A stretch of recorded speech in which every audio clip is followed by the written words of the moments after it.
એક તમે આ ફિલ્મમાં તમે લાલો ફિલ્મમાં બધા જ આખો એક આલ્બમ આપ્યો છે.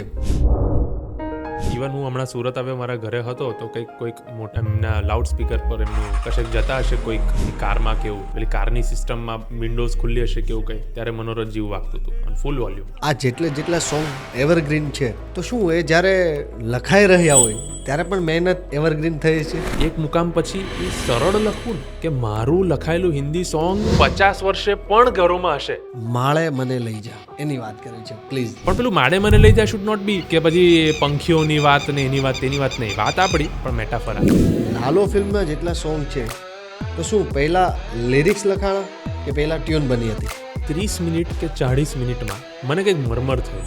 અને પહેલાં છે ને આનું જે અંતર વિશે વાત કરું કે પારેવા ઉડે દિશે મનડા તારે ન જાવું, એટલે મને પહેલી લાઈન મળી ગયેલી મારા મગજમાં કે ઝાલીને મનોરથ જીવતું. એવું થયું હતું કે સોંગ પછી મન થઈ ગયું હતું કે એકવાર હું દર્શન કરીને આવું દ્વારકા. પણ મારો કૃષ્ણ જ્યારે મારી સાથે હોય ને ત્યારે દ્વારકા જવાની જરૂર નહીં પડતી કે મંદિર જવાની જરૂર નહીં પડતી ઇન દેટ મેટર.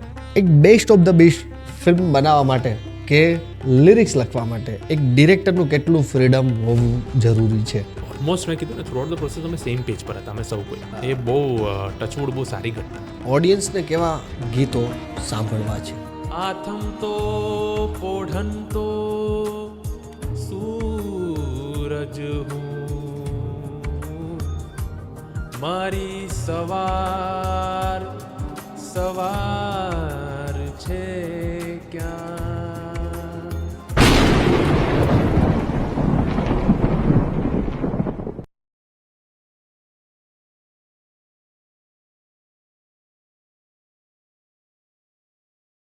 હેલો દોસ્તો, જય શ્રી કૃષ્ણ. કેમ છો? આઈ હોપ તમે બધા મસ્ત મજામાં હશો. Voice of yours present. આ છે ટોક વિથ પ્રદીપ. આપણી વાતો આપણી ભાષામાં. આપ સૌને ખ્યાલ છે કે અત્યારે ગુજરાતી ફિલ્મ ઇન્ડસ્ટ્રીઝમાં નવી ફિલ્મો આવી રહી છે અને જોવાની પણ મજા આવે છે.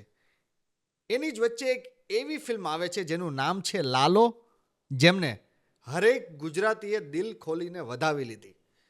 ફિલ્મ જેટલી મસ્ત છે એટલા જ મસ્ત એમના સોંગ છે. તો મિત્રો, આજે આપણા સ્ટુડિયોના મહેમાન બન્યા છે ફિલ્મ લાલોના ગીતકાર, લિરિસિસ્ટ, વન એન્ડ ઓનલી પ્રેમ દવે. મિત્રો, આ પોડકાસ્ટમાં તમને ઘણી બધી મજા આવવાની છે. તો પ્લીઝ આ પોડકાસ્ટના અંત સુધી તમે અમારી સાથે જોડાયેલા રહેજો. અને હજી પણ જો તમે અમારી ચેનલને સબસ્ક્રાઇબ નથી કરી તો અમારી ચેનલને સબસ્ક્રાઇબ કરવાનું નહીં ભૂલતા, કારણ કે અવનવા પોડકાસ્ટ તમને આ પ્લેટફોર્મ ઉપર જોવા મળશે. આપ સૌનો ખૂબ ખૂબ ખૂબ ખૂબ આભાર. સૌપ્રથમ તો પ્રેમભાઈ, કેમ છો? બસ મજામાં પ્રદીપભાઈ, તમે કેમ છો? મસ્ત. વર્ષની શરૂઆત 2026ની પોડકાસ્ટથી થાય છે. બિલકુલ બિલકુલ, બહુ નવી સવાર છે આ. અને બહુ અદ્ભુત વાતાવરણ પણ છે આજે, અને પહેલો દિવસ વર્ષનો, અને તમારા જેવી હસ્તી જોડે બેઠો છું. બસ ખૂબ મજા કરવાના છીએ આપણે મિત્રતાના ભાગ રૂપે કે આ ફિલ્મની વાત વિશે, અને બહુ રસપ્રદ ચર્ચાઓ કરીશું. તો હું એક્સાઇટેડ છું, મજા આવશે. વાહ. પહેલાં તો આજે તમે આમ તો સુરતથી જ છો અને આજે તમે સુરતમાં છો. બિલકુલ. બાકી સ્થાયી અત્યારે તમે અમદાવાદમાં છો. તો આજે કેવું લાગી રહ્યું છે સુરતમાં? બહુ સારું લાગી રહ્યું છે. હું ઘણા મહિને સુરત પાછો આવ્યો અને રહેવા મળ્યું, એટલે બહુ મજા આવી રહી છે. સુરતની નગરી તો એવી છે કે તમને હંમેશા આકર્ષ્યા કરે. હું માનું છું કે સુરતની ભૂમિમાં એક અલગ પ્રકારની આત્મા કે ઓસ વસેલો છે કે જે તમને એક મેગ્નેટિક ફોર્સથી જકડી રાખે અને એટલી જ આહલાદક લાગે, એટલી જ મજા આવે. અને પોતાનું શહેર છે, દરેક શહેરની પોતાની ખાસિયત છે, પણ જે શહેરમાં તમે મોટા થયા હો, જ્યાં તમારા નાનપણના મિત્રો રહ્યા હોય, ત્યાં ફરી પાછા આવવાનું, ત્યાં એ પરિવાર, ઘર, એ મિત્રોને મળવું, એ મજા છે. ઓકે, તો સવાર સુરતની મસ્ત હોય છે કે અમદાવાદની? રાત અમદાવાદની મસ્ત હોય છે કે સુરતની? મારા માટે અમદાવાદ કર્મભૂમિ છે, જી. એટલે મને એનાથી ખૂબ પ્રેમ.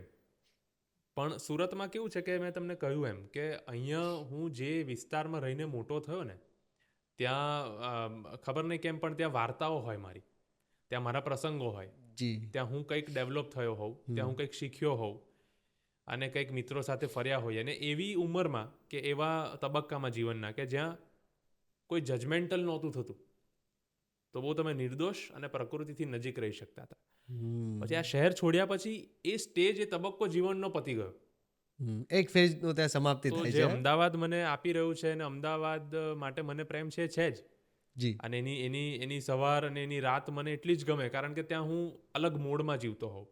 પણ સુરત જ્યારે આવું ત્યારે એની સવારમાં શાંતિ, આપણું ફરસાણનું એસેન્સ, આપણા ખાણીનું એસેન્સ, આપણા લોકોનું સારી અને નરસી બેવ ભાષાની વિડોણી, અને આની સાંજ, ત્યારે તો બધા જે જૂના મિત્રો, જૂના જોગીઓ ભેગા થઈએ, એ તો એબ્સોલ્યુટ બ્લેસિંગ છે.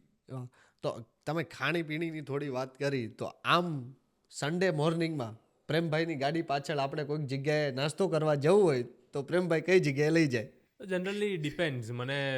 હું બહુ એટલો બધો બી એ નથી ફૂડનો શોખીન, કે જેને ફૂડી કહેવાય, કે બહુ બધી ભીડ હોય કે આમ બહુ દૂર જવું પડે ને હું ત્યાં ભીડમાં ઊભો રહીને ખાઉં. પણ સુરત આવું ત્યારે હું ચોક્કસ એવું ટ્રાય કરું કે હું લોચો ખાવા જાઉં. પછી એકાદ વખત પેલા ઈદડા સેન્ડવિચ જે હોય છે એ ખાવા જાઉં. તો જો સવારે મારી ગાડીનો પીછો કરો તો તમને ફાફડા, લોચો કે ઈદડા સેન્ડવિચ સુધી પહોંચાડું. સો પ્રેમ, શું લખવું ગમે છે? મારું એવું માનવું છે કે કયા મૂડમાં છું અને કયા ફેઝ ઓફ લાઈફમાં છું એ પ્રમાણે આ બધું ડિસાઇડ થતું હોય. પણ મને સૌથી વધારે લખવાનું ગમે જેમાં થોડુંક મેટાફર હોય, થોડીક સ્પિરિચ્યુઅલ વાત હોય, થોડીક ઊંડો એનો અર્થ થતો હોય કોઈ રીતે. મને ઉર્દુ સાહિત્ય ગમે, હિન્દી સાહિત્ય ગમે, ગુજરાતી સાહિત્ય ગમે, ત્રણેય ગમે. પણ આમ થોડુંક ક્લાસિક તરફ જો હું એને લઈ જઈ શકું, ક્લાસિક લિટરેચર જેને આપણે કહેતા, એની એસેન્સ લાવી શકું, તો મને બહુ મજા આવે લખવાની. જો એ મને મળે અથવા હું લખી શકું તો મને ગમતો વિષય છે. એવું જ્યારે ફિલ્મ લાલોના જેટલા પણ સોંગ લખાઈ રહ્યા હતા ત્યારે પ્રેમ સાચું કહેજો, એવું પ્રિડિક્ટ કર્યું હતું કે આ સોંગ તો ચાલવાનું જ છે અને એ ના ચાલ્યું હોય અને બીજું પ્રોપર ચાલી ગયું, એવું થયું હતું ખરા? ના, બહુ સાચું કહું ને તો અમે લોકોએ એવું પ્રિડિક્ટ નહોતું કર્યું કે કયું સોંગ ચાલશે. એના બે કારણ, કે સમયનો થોડો અભાવ હતો, અને બીજી વસ્તુ કે દરેક song different genre, different nature અને ડિફરન્ટ ફ્લેવરના સોંગ છે. એટલે આટલા 5-6 વર્ષથી લખું છું તો એટલી મેચ્યોરિટી પેલી જાતે ડેવલપ થઈ ગઈ છે, કે એસ્ટાબ્લિશ થઈ ગઈ છે, કે જ્યારે ફ્લેવર જ અલગ છે, એસેન્સ જ અલગ છે, તો પછી એનું દરેકનું પોતાનું એક ડેસ્ટિની છે, દરેકની પોતાની એક જર્ની છે એ પ્રોડક્ટની પણ. એનો પ્રોપર એક મૂડ છે. હા, એનો મૂડ છે. અને એવી દરેક પબ્લિકની એનું ડોમેન છે, કે અમુક ઉંમરના તબક્કામાં, અમુક જીવનના તબક્કામાં તમને માળે મને લઈ જા ગમશે જ. તમને જ્યારે તમે જિંદગીની એમાં છો અને ફિલ્મ જોડે કોરિલેટ કરી શકો છો વધારે, તો નવી સવાર ગમશે, કે યુ આર પોઝિટિવ. પણ જ્યારે તમે આમ એકંદરે જુઓ અને આખી જર્નીને કલેક્ટિવલી જોઈ શકતા હો, તમારા મારા જેવા જે આર્ટથી જોડાયેલા હોય, તો આપણે એવું વિઝન પણ રાખતા હોઈએ, ડાયમેન્શનથી જોતા હોઈએ, તો મનોરથ ઓલ ટાઈમ છે. વાહ. મનોરથ વખતે અમને એવું ચોક્કસ હતું કે આ મનોરથ મજા કરાવશે બધાને, અને જે અત્યારે જી. આમ અત્યારે ગાડીમાં વારંવાર જો તમારા જ સોંગમાંથી રિપીટ તમને સાંભળવાનું મન થતું તો એક સોંગ કયું? મનોરથ જીવ જ? મનોરથ જીવ. વાહ, નો ડાઉટ. એક તમે આ ફિલ્મમાં, તમે લાલો ફિલ્મમાં બધા જ આખો એક આલ્બમ આપ્યો છે, લગભગ 7 સોંગ. 6 સોંગ. ઓકે. એમાંથી પબ્લિક તરફથી બેસ્ટ ઓફ ધ બેસ્ટ કયા સોંગને પ્રોપર તમને રિવ્યૂ યા પ્રતિસાદ મળ્યો હોય જે તમને આજે પણ યાદ છે, એ શું છે? 2 સોંગ માટે મળ્યા પબ્લિક તરફથી, એક મનોરથ જીવ અને એક માડે મને લઈ જા.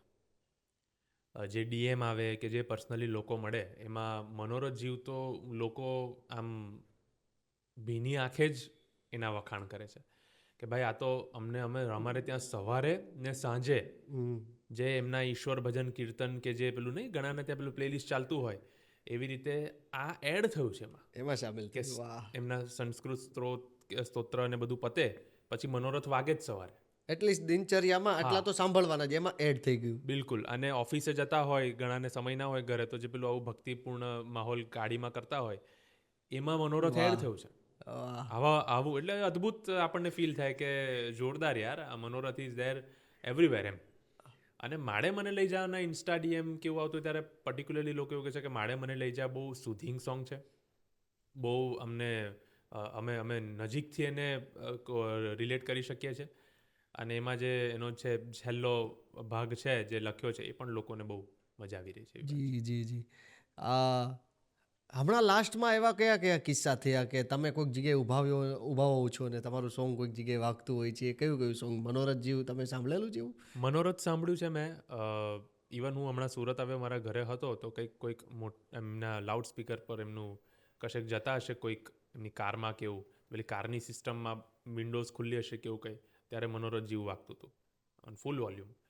પછી દ્વારિકાનો નાથ બહુ સાંભળીએ છીએ, એ તો લગભગ કોઈ બી જગ્યાએ પ્રસંગ હોય કે એવું કંઈ. હમણાં 31st હતી તો લોકો દ્વારિકાના નાથ પર પણ ઝૂમતા હતા. વાહ વાહ. પછી મનમોહન સોંગ મને એક બે જગ્યાએ સાંભળવા મળ્યું. હું કોર્ટમાં હતો અને કંઈક પસાર થતો હતો તો કોઈક એ સાંભળતું હતું અને બીજાને એવું કહેતું હતું. એમને ખબર નહીં કે મેં લખ્યું છે. એ એક વકીલ બીજા વકીલને કહેતા હતા કે આ તમે મનમોહન સાંભળ્યું યાર, શું ગજબ ગાયું છે, શું શબ્દો તો જુઓ, કૃષ્ણ પર વર્ણન તો જુઓ. અને જે પેલી મથુરાની લાઈન છે એમને સમજાવતા હતા જાતે જ. વાહ. તો આવું આ બધું કેવું ઘટનાઓ લાગે થાય. પ્રેમ, આમ અરે જોઈને બહુ કેવું સરસ. લાગે? અદ્ભુત અદ્ભુત. તમે વર્ણવી ન શકાય એવું છે. કારણ કે તમે આમ પસાર થઈ રહ્યા છો, એ જ ગલી, એ જ ચોગાન, એ જ જગ્યા જ્યાં રોજ જતા હો, પણ ત્યાં હવે તમારા લખેલા શબ્દો લોકોના મનમાં વસી રહ્યા છે ને એક જણ બીજાને ઇન્ટ્રોડ્યુસ કરાવતી વખતે એક પોતીકું અનુભવ કરે છે કે આ તો હું સંભળાવું છું, મારા થોટ જેવું જ છે, આપણા ગુજરાતનું ગૌરવ છે એવું કરીને. Yes yes yes. અને કે યાર તું સાંભળતો કરો કે એના મ્યુઝિક વિશે, ફિલ્મ વિશે, લાલોના એક્ટિંગ વિશે, લાલોના ડિરેક્શન વિશે, બધા વિશે અને શબ્દો વિશે જે વાત થઈ ત્યારે મજા આવે કે આનો આપણે પાઠ છે. અમે હમણાં લાસ્ટ ટાઈમ હું, સાગર ને મનીષ ને બધા ત્યાં હતા બેટ દ્વારકા, તો એક આખી બસ જતી હતી ને એમાં ભાઈ મસ્ત મનોરથ જીવ જે જોરથી વાગી રહ્યું હતું. મેં કીધું, અરે વાહ. ઓફકોર્સ એ મનોરથ જીવ તો અત્યારે આમ છવાયેલું છે લોકોના હૃદયમાં, લોકોના મુખ પર, આપણા ડાયરાઓમાં, સાંસ્કૃતિક જગ્યાઓ પર અને ઇવન ઇવેન્ટ્સમાં ઘણી જગ્યાએ હું જ્યાં હવે બોલાવતા હોય છે કે એવું, તો મનોરથ જીવ લગભગ દરેક વર્ગના વ્યક્તિને મનોરથ જીવ બહુ મજા આવી રહી છે. મારે થોડુંક આગળ એમને ડીકોડ ઉપર પણ જવું છે. બિલકુલ બિલકુલ. ઓકે. એવું તો ક્યારેય નહોતું વિચાર્યું ને કે ભાઈ આપણા સોંગ બધે જ વાગશે ને આપણે જ સંભળાશે, એવું તો કંઈ હતું જ નહીં ને? ક્યારેય નહીં. અને હું એવું કહું છું કે આ બહુ મોટી ઘોસ્ટ ટ્રેપ છે. તમે જ્યારે ક્રિએશન કરતા હો ને કોઈ બી ક્રાફ્ટનું કે આર્ટનું, આવું મારું પર્સનલ એ છે, તો હંમેશા એવી એક મેનિફેસ્ટેશન હોય કે મારું લોકો સુધી પહોંચે. શરૂઆતમાં ગ્લેમર બી હોય જ્યારે આપણે લખતા હોઈએ ઇન્ડસ્ટ્રીમાં કે ભાઈ મને આમ ફેમ આમ. હવે એવું વધારે થાય કે લોકોના હૃદય, કાન કે સમજણ સુધી પહોંચે. સમજણ બહુ જરૂરી છે પ્રદીપભાઈ, તમે સમજો. Yes yes. મારું લખેલું ની ધૂન પર તમે નાચો કે મારા આ મ્યુઝિકના ધૂન પર તમે નાચો, પણ એ સમજો એવું આપણે એક્સપેક્ટ ના કરીએ કે ટેકનિકલી સમજો, પણ એટલીસ્ટ હું એટલું સરળ લખું કે તમારા સુધી પહોંચે અને તમે એટલી સમજણ કેળવો કે તમે એના ખરા અર્થને સમજી લો. આ બે જ્યારે મળી જાય ને તો એનાથી મોટો કોઈ એવોર્ડ નથી. પણ તો ત્યારે તો એવું વિચાર્યું જ નહોતું કે બધી જગ્યાએ વાગશે, કારણ કે આપણને તો એવું જ હતું કે જ્યાં બી જાય જેટલું સુંદર કરે, એની યાત્રા એવી હોય કે શરૂઆત મારી પેનથી થાય અને છેલ્લો એનો અંત દરેક હૃદયમાં હોય. મેં છે ને એક જગ્યા પર બહુ એક મસ્ત વસ્તુ સાંભળી હતી ને મેં વારંવાર જિક્ર પણ કરી છે ને આજે પણ હું કરવા માગું છું અને તમને પૂછવા માગું છું કે આ વાત કેટલા અંશે સાચી છે. કે એક જગ્યાએ મેં એવી લાઈન સાંભળી હતી કે ગીત એને કહેવાય જે રસ્તા ઉપર નીકળતા સામાન્ય વ્યક્તિના જીવ ઉપર રમતું હોય. બિલકુલ બિલકુલ બિલકુલ બિલકુલ 100%. જુઓ, હું તમને એવું કહું કે આને બીજી રીતે જોઈએ. તમને ગઝલ સાંભળવાની ગમે. તમને કેમ ગમે ગઝલ, નઝમ, પરવાઝ કે આ બધું તમને ગમે ને ત્યારે એક ઝોન હોય. જનરલી જે શાયરી લખાય તો ક્યાં તો ઇશ્ક, ક્યાં તો કોઈ આમ ગ્રીફ, દુઃખમાં એને પેલેટ હોય. પણ તમને ગમે કેમ ખબર છે? એ છે ને બહુ પીસફુલ હોય. એના જે એક સ્ટેન્ઝા હોય એ તમે કોરિલેટ કરી શકો. એવી રીતે ગીતનું કેવું છે કે જો માણસ, છેવાડાનો માનવી જતી વખતે એને મરમર કરી શકે, ગાઈ શકે, તો એ બેસી જાય, તો એ તમારું સફળતા છે. બહુ જ મેગ્નિફિસન્ટ અને સારામાં સારા સોંગ હોય ને એ એવરગ્રીન ન બનવાનું કારણ શું હોય કે એ ડિફિકલ્ટ હોય એક ગાવું. બીજું મ્યુઝિકલી અને બહુ જ સરસ સોંગ હોય. મારા જેવા આર્ટિસ્ટના પ્લેલિસ્ટમાં હોય જ. જી જી જી જી. પણ જ્યાં આપણે આમ અક્રોસ ધ બાર વાત કરીએ ને તો એવી વસ્તુ કે એના બીટ્સ હોય મ્યુઝિકલી, લિરિક્સમાં એની મીટર હોય, શબ્દની જે અર્થ હોય અને એના જે છંદ હોય કે અછાંદસ હોય તો એ રીતનું ફ્રેમ સ્ટ્રક્ચર હોય, તો એ એટલું સરળ હોય ને કે તમારામાં પ્રવેશી જાય. તો તમે કીધું એમ કે પેલો જતા જતા બી રસ્તા પર છે ને એને મરમર કરી શકે, રમતું હોય છે જબ કોઈ બાત બિગડ જાય. કોઈ પણ એનિવર્સરી હોય, કોઈ પણ લગ્ન હોય, અને અક્રોસ ઇન્ડિયા કે હવે ઇન્ડિયન્સ જ્યાં બહાર લગ્ન કરે છે, મારું એવું માનવું છે કે જ્યાં કપલ ડાન્સ હોય તો આ સોંગ આજે પણ વાગે છે. વાગે છે એનાથી બહુ સારા ક્રિએશન્સ લિરિકલી કે મ્યુઝિકલી હશે હાલમાં પણ છે. યસ અને આવતા જ હોય છે, પણ આ એવરગ્રીન છે. તો એ ત્યારે હોય જ્યારે એ સરળ હોય, હ્યુમન ટેન્ડન્સી, સાયકોલોજી અને હૃદયના ભાવથી બહુ નજીક હોય. તો આ જેટલા સોંગ એવરગ્રીન છે, તો શું એ જ્યારે લખાઈ રહ્યા હોય ત્યારે પણ મહેનત એવરગ્રીન થઈ છે? 100%. તમે વિચાર તો કરો, મારું એવું માનવું છે, જેમ કે એક્ટિંગનું એક ઉદાહરણ લઈએ તો તમને હું સિનેમેટોગ્રાફી, ડિરેક્શન, સ્ટોરી, ડાયલોગ્સ અને બેકગ્રાઉન્ડ મ્યુઝિક અને શબ્દો, આ બધું જ્યારે તમારી જોડે હોય ને તમારે કોઈક એવો કેરેક્ટર કરો છો જે હટકે હોય, સાયકોપેથનો, કિલરનો, પોલીસ ઓફિસરનો, તો એ બધામાં બહુ બધું રોલ પ્લે કરતો હોય. પણ હું તમને હમણાં એવું કહું કે પ્રદીપભાઈને પ્રેમભાઈના જીવન છે અને એમની સવાર તમારે એક્ટ કરીને બતાવવાની, તમે નહીં કરી શકો. અચ્છા, પ્રદીપભાઈને પ્રેમભાઈ એમની સવાર એક્ટ કરવાની છે, નહીં કરી શકીએ. સરળતા છે ને એ ભજવવી બહુ અઘરી છે, અને કેમેરા સામે અઘરી છે, અને સરળ જીવનમાં રહેવું બી અઘરું છે. એક મુકામ પછી એ કેમેરા સામે જે સરળતા ભજવવી ને કે તમે જે છો એ બહુ અઘરી છે. એવું જ લિરિક્સમાં છે કે સરળ લખવું ને એક મુકામ પછી, જે એવરગ્રીન સોંગ્સ, જે લેજન્ડ જે લખ્યા છે બધા, જી એક મુકામ પછી એ સરળ લખવું ને કે મારું લખાયેલું હિન્દી સોંગ 50 વર્ષે પણ ઘરોમાં હશે, એ તમે વિચાર્યું થોડું હોય. પણ તમે એટલા સરળ થઈ જાઓ, એટલા મેચ્યોર થઈ જાઓ કે લોકોને શું જોઈએ છે, લોકોને નહીં વ્યાકરણમાં જવું, સમજો, લોકોને તમે એ બી પીરસો. કેમ? કારણ કે એ તમારા ક્રિએશન માટે છે, કે એ એક સેગમેન્ટ માટે છે, એ હોવું જ જોઈએ, નહીતર એની પ્રગતિ બી ઓછી થઈ જાય, એ પણ ખોટું છે. પણ જ્યાં એક માસની વાત છે, એક પબ્લિક એટ લાર્જની વાત છે, તો સરળતા બહુ જરૂરી છે. એ જે તત્વ છે, એનું જે એનું અંદરનું જે મૂડ છે, એટલું બધું વહેતું હોય. અને વહેતું પાણી છે ને એનો અવાજ મધુર હોય, બંધ પાણી તમને ગભરામણ આપે. તમે કૂવો જુઓ ને તો તમને ગભરામણ આપે, પણ તમે નદી જુઓ ને તો તમને મજા આવે. બાકી નદી ઊંડી છે, તમને તાણમાં ખેંચી લે. પણ તમે કૂવો જુઓ ને તો તમને, તળાવ જુઓ તો તમને એમ થાય કે અરે યાર. 100%. તો સરળતા જે છે ને, વહેતું હોય, જે વહી શકે તમારા મન, મગજમાં, હૃદયમાં, એ બહુ જરૂરી છે. વાહ. તો લાલો ફિલ્મના જેટલા સોંગ છે, તો શું પહેલા લિરિક્સ લખાણા કે પહેલા ટ્યુન બની હતી? મેજરલી પહેલાં ટ્યુન હતી, મીટર હતું. ઓકે.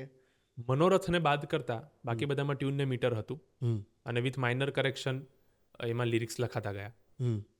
પણ મનોરથ એવું છે કે એ આપણે જ્યારે ડીકોડ કરીશું ત્યારે એની ચર્ચા કરીશ કે પહેલા શબ્દ લખાયા પછી એનું મ્યુઝિક બન્યું. ઓકે, હવે મારે ધીરે ધીરે એની જ ઉપર આવું છે. જી, ફિલ્મ લાલોનું મેન હાર્ટ સોંગ કહી શકાય કે મનોરથ જીવ, બિલકુલ. બરાબર.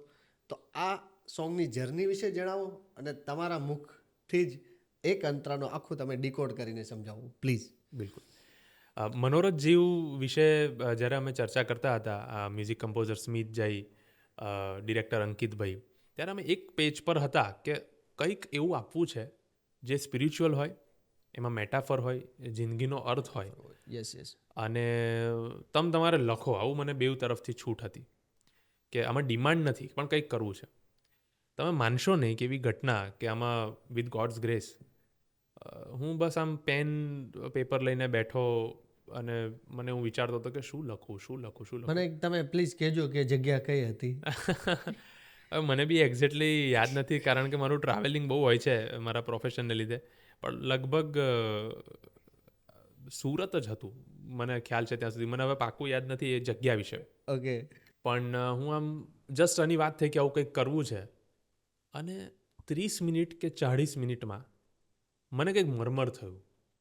અને પહેલાં છે ને આનું જે અંતર વિશે વાત કરું કે પારેવા ઉડે દિશે મનડા તારે ન જાવું, એટલે મને પહેલી લાઈન મળી ગયેલી મારા મગજમાં કે ઝાલીને મનોરથ જીવતું પેલું માલી રે માયાને જીવતું, અધીરુને વ્યાકુળ થઈને પામે રે કશું નહીં જીવતું. આ મને બહુ હું કન્વિન્સ હતો કે આ મને કંઈક ગમી જશે, પણ એમાં અધીરુને વ્યાકુળ લાઈન મને એટલે આ એટલી વસ્તુ તરત જ આવી ગઈ હતી કે હા, આવું આ હોઈ શકે એવું. ઝાલીને મનોરથ જીવતું વોઝ નેચરલ સ્ફૂર્ણા, કે સ્ફૂરી જ ગઈ.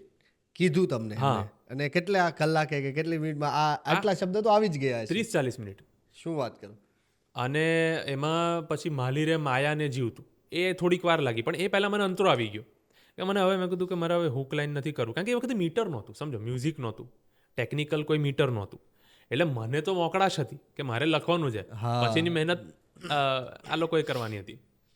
તો મને એવું થયું કે શું લખું, મન વિશે કંઈક લખું. તો પારેવા ઉડે એ દિશે મનડા તારે ન જાવું, અને નથી ત્યાં એ માળો તારો, નથી સર નામ ઉતારો. એટલે એમાં એવી ઘટના બની કે હું એવું વિચારતો હતો કે માણસ તરીકે આપણે જ્યારે પણ કોઈ ટ્રેપ હોય ને, દૂષણ, કે તમે જેને આસક્તિ કહો, અતિ કહો, કે કોઈક એવી વસ્તુ કે જે નકામી છે અથવા ઓવર છે, તો ઇમોશન્સ કે ફિલિંગ્સમાં આવીને, ટેમ્પરરી ઇમોશન્સ કે ફિલિંગ્સમાં આવીને કે એને તમારા માસ્ટર થવા દઈને તમે જેમ પારેવા ઉડી જાય, કે પારેવા ઉડે એ દિશે મન તારે ના જાવું, કે તું ના જઈશ. પારેવાને તો બી ત્યાં છે, એની યાત્રા છે, એનું કામ છે, એને એનું માઇગ્રેશન છે, અને ત્યાં એને એનું હશે ડેસ્ટિનેશન. Yes yes yes. પણ નથી ત્યાં એ માળો તારું તો ત્યાં ઘર નથી, તેને ત્યાં કોઈ ઠહેરાવ નથી, તારું સરનામું પણ નથી, અને તારું સરનામું બી નથી. તો તને મારે શોધવું હશે ને તો હું નહીં શોધી શકું, કારણ કે એકવાર મન તું જતો રહ્યો ને ત્યાં, તે તારું સરનામું નથી તો મારે કેમનું ખોળવું, અને માળો નથી તો તું બી નહીં રહી શકે, પછી પાછા બહુ અઘરું છે. એટલે પારેવા ઉડતા હોય ત્યારે આપણને ગમે, આ મસ્ત બધા ઉડી રહ્યા છે, પાંખો ફેલાઈને એમ ગગનચુંબી આ ઉડાન પર છે, અને સરસ કશેક જઈ રહ્યા છે, ને એ સરસ વાતાવરણમાં એ લોકો ત્યાર પેલું શું કહેવાય કે ગોઈંગ અહેડ. પણ શું કરશો, ક્યાંક તો અટકવું પડશે. ઉડો, ચાલો, દોડો, પણ જ્યાં ક્યાંક તમારું ડેસ્ટિનેશન હોય, ત્યાં ઠહેરાવ હોય, ત્યાં તમને જવાની મજા આવે, સફરની બી મજા આવે, અને ખરી મજા આવે. આ જે ક્ષણિક હોય છે ને એ ટ્રેપ છે. એટલે પછી એમાં આગળ લાઈન જાતે જ આવી કે બાકી તો બધું એ ખોટું, એક તારો માર્ગ હાચો. કે પછી હવે વાત છે અહીંયા એવી ધાર્મિક વાત નથી, અહીંયા આધ્યાત્મિક વાત છે, પરમાત્માની વાત છે, પરમપિતા પરમેશ્વરની વાત છે. સીધું જ કનેક્શન. સીધું જે એનર્જી હોય, માની લો કુદરત છે, પંચમહાભૂત છે, જી જી જી. એનું જે પેલું કહે ને કે ન્યુક્લિયસમાં જે ક્વાક્સ ને મેઝોક્સ હોય ને એની વાત છે. પરમાણુના કેન્દ્રનું બી અંદર રહેલું તત્વ શિવશક્તિની વાત છે, સમજી લો, પ્રાણને પ્રકૃતિ સ્વરૂપે. તો બાકી તો બધું એ ખોટું, એક તારો માર્ગ હાચો. અને પછી મારી જે ફેવરિટ લાઈન છે, કે મારું જે ફિલોસોફીનું વાંચન રહ્યું છે અલગ અલગ ફિલોસોફીનું, એ કે માયા કેરી ચાદર ઓઢી પામે રે કશું નહીં જીવતું. કે આ માયાની ચાદર ઓઢીને ઠંડક નથી જવાની, સારું નથી લાગવાનું, ને છાતી પર ભાર બી નથી લાગવાનું. And that's the ultimate and final truth. તો ઝાલીને મનોરથ જીવતું, તું રાખ ઈચ્છા, પણ એનો એડિક્ટ ના થઈ જા. માલી રે માયાને જીવતું, કે માણી લે, પણ માલીને યાદ રાખજે કે જો અધીરોને વ્યાકુળ થઈ ગયો, કે ઇમ્પેશન્ટ થઈ ગયો, કે મને આમ મળશે, આમ થશે, તેમ થશે, પેલું થશે, આમ તેમ, તો પામે રે કશું નહીં જીવતું. તો આ ઘટના, આ લિરિક્સ લગભગ અડધો કલાકથી 45 મિનિટ 40 મિનિટમાં લખાયા.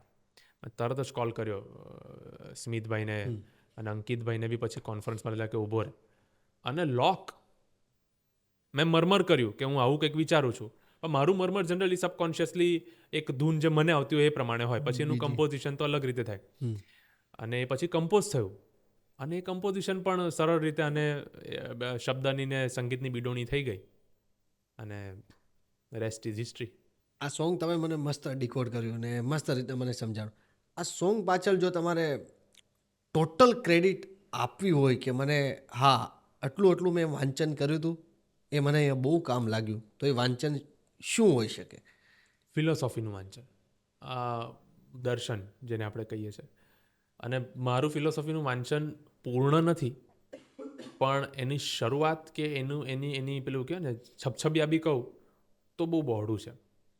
આપણી વેદિક ફિલોસોફીથી લઈને અદ્વૈતવાદ દ્વૈતવાદથી લઈને અજીત કેશવ કામલીથી લઈને કબીર, રૈદાસ, નીશ કે જગ્ગુ કૃષ્ણમૂર્તિથી ઓશો, આ બધા સુધી મારા છપછબિયા ખરા. અને વાંચન ત્યાં સુધી રહ્યું કે જેની સીમા નથી, સમજણ ત્યાં સુધી રહી કે જેની સીમા છે હજુ. વાહ. તો એની પર કામ કરી રહ્યો છું.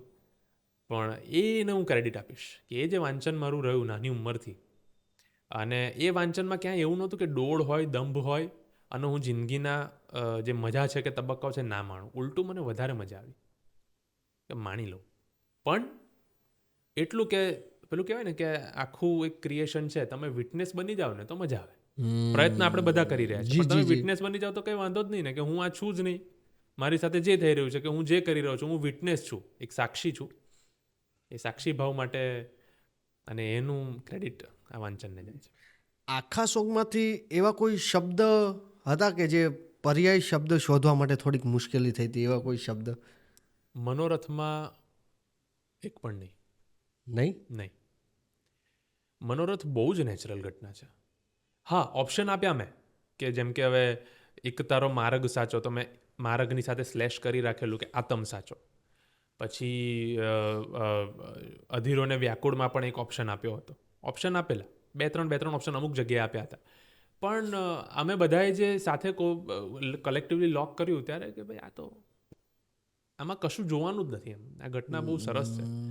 અને પછી આને આપણા ગુજરાતનું રત્ન કીર્તિદાન ભાઈએ ગાયું. શું જોઈએ? એટલે એ જ કે પ્રેમ દવેના હાથે લખાયેલું સોંગ, ગુજરાતનું ઘરેણું એવા આપણા લોકગાયક એટલે કે કીર્તિદાન ગઢવી સાહેબે ગાયું આ સોંગ. એમના પણ આ સોંગમાં મને ખ્યાલ છે ત્યાં સુધી મેં સાંભળ્યું હતું કે એમના અમૂલ્ય સજેશન હતા. એ શું હતા, પ્લીઝ કહી શકો? કીર્તિદાનભાઈ લોક સાંસ્કૃતિક આપણા રાજા કહેવાય, અને દરેક હૃદયમાં એમનો અવાજ પોતાનો જ અવાજ હોય ને એવી રીતે છે, પેરેલલ વોઇસ છે. તો કીર્તિદાનભાઈએ જ્યારે હું એ પ્રોસેસમાં ત્યાં નહોતો હાજર, પણ જ્યારે એમની પાસે ટીમ ગઈ ત્યારે એમને અમુક ટેકનિકલિટીઝ જે હોય સોંગની, કે તમે જ્યારે આ મૂવી આ પેટર્ન પર બનાવી રહ્યા છો, એક વર્ગ માટે એક જગ્યા છે, કાઠિયાવાડનો એક વિસ્તાર છે, તો એ એસેન્સ જાળવી રાખો. તેમના બહુમૂલ્ય સજેશન એ વખતે હતા ટેકનિકલ મ્યુઝિક માટે ને એના જે ફ્રેમ માટે ને એના માટે. અને જ્યારે એમણે ગાવા માટે કર્યું ત્યારે એક તળપદા શબ્દ, જેમ કે અધીરું હતું તો અધીરો કર્યું કે એમ સરસ એ લાગે. પછી સાચો શબ્દ તો હાચો કર્યું. તો એક એની ફ્લેવર, એમનો અનુભવ જે હતો ને, એમની જે દૂરંદેશિતા, જે કે આમ કંઈ કહેવાય કે જે એમનું વિઝન, અને આટલું બધું લોકોની વચ્ચે, પાછું આ જે લોક સાંસ્કૃતિક કલાકાર હોય ને એને ફાયદો શું છે અને મોટી જવાબદારી છે કે લોકોની વચ્ચે જ હોય. એ પ્લેબેકમાં નથી રોજ, એ રોજ તો લોકોની વચ્ચે છે, એટલે લોકોને સીધા જુએ, શું જોઈએ છે જુએ, અને એ વિસ્તારના તો એ ત્યાં બહુમૂલ્ય રત્ન છે.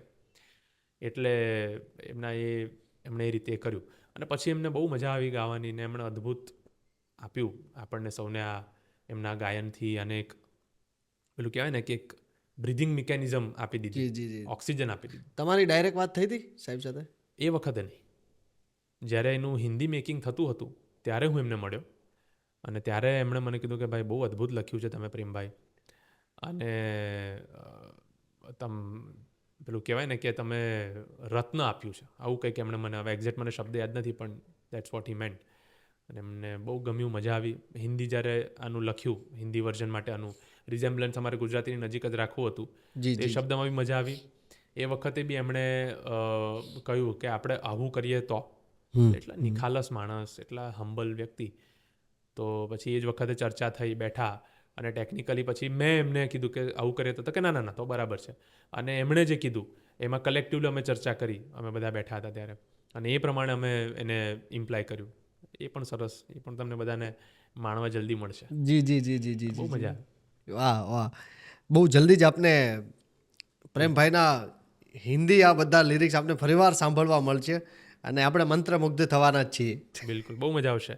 અને બહુ નજીક રાખ્યું છે આપણે આપણા જ લોકોને, ને ઇન્ડિયાના લોકોને પણ આધ્યાત્મથી જોડી શકીએ, અને એસેન્સ જે બતાવી છે, જે પેલેટ છે મૂવીનું, એની નજીક રાખ્યું છે. પણ બધાને ખૂબ મજા આવશે. હવે હિન્દી ઓડિયન્સનો વારો છે જી પોતાને કનેક્ટ કરવાનો. જી આ બધા સોંગમાંથી એક એવું સોંગ કયું છે જે લખાયું છે ને એ સીધું જ લોકોએ સાંભળ્યું છે કાંઈ કરેક્શન વગર? એ મનોરથ જીવ કહી શકું? મનોરથ જીવ. ઓકે. આમાં આ મેં કીધું એમ આવા ખૂબ જ માઇનર અને એકાદ બે આવા જેને કહેવાય ને કે મોલ્ડિંગ એફર્ટ્સ સિવાય કશું કરવું નથી પડ્યું. નહીં મ્યુઝિકલી નહીં જે અનુભવી આવું કીર્તિદાનભાઈ અને બીજું કલેક્ટિવલી જે પ્રોસેસ હતી એ સિવાય બહુ મોટી ચર્ચા નથી થઈ આની કે આના પર બહુ મેજર ચેન્જીસ નહીં, નાના મહત્વના પેલું ખૂબ જરૂરી થયા પણ બહુ મોટા નહીં. બાકી જનરલી સોંગની પ્રોસેસ અને એમાં બી ફિલ્મમાં સોંગની પ્રોસેસ એવી હોય પ્રદીપભાઈ તમે જાણો જ છો કે એમાં બહુ ચર્ચાઓ થાય અને ઝઘડા થઈ જાય. જો સામસામે બેઠા હોય તો કદાચ પોલીસ બોલાવવી પડે એવું થઈ જાય કે શું લખાણું હોય ને શું ત્યાં કારણ સુધી કે એ વખતે કેવું ઝોન હોય, તમે જ્યારે આર્ટિસ્ટના ઝોનમાં પોતાને સ્વિચ ઓન કરી દો ને ત્યારે એ વખતે એક પટ્ટી આવી જાય આંખ પર. હું બહુ સાચી વસ્તુ કહું છું. ડિરેક્ટરને એમની, એક્ટરને એમની, કમ્પોઝરને એમની, સિંગરને એમની અને લિરિસિસ્ટને એમની. એટલે 5 માથા 5 દિશામાં જતા હોય પણ ફોર્ચ્યુનેટલી લાલોમાં કેવું હતું કે 5 માથા એક જ દિશામાં જતા હતા. એ ઘટના બહુ સારી થઈ અને બાકી બધામાં બહુ મેજર ચેન્જીસ પર ચર્ચા થઈ. મારે ઓપ્શન્સ આપવા પડતા હતા પણ મનોરથ બહુ સરળતાથી પત્યું. મેં કીધું એમ નાના અને જરૂરી ચેન્જીસને બાદ જી સોંગ માળે મને લઈ જા એની વાત કરવી છે પ્લીઝ. માળે મને લઈ જા સોંગ માટે હું એવું કહીશ કે આની જે સ્ફૂર્ણા કહો કે આની જે કેન્દ્રમાં કહો, 2024 જાન્યુઆરીમાં મારા પત્ની મારા જીવનમાં આવ્યા, ભર્ગ સેતુ શર્મા.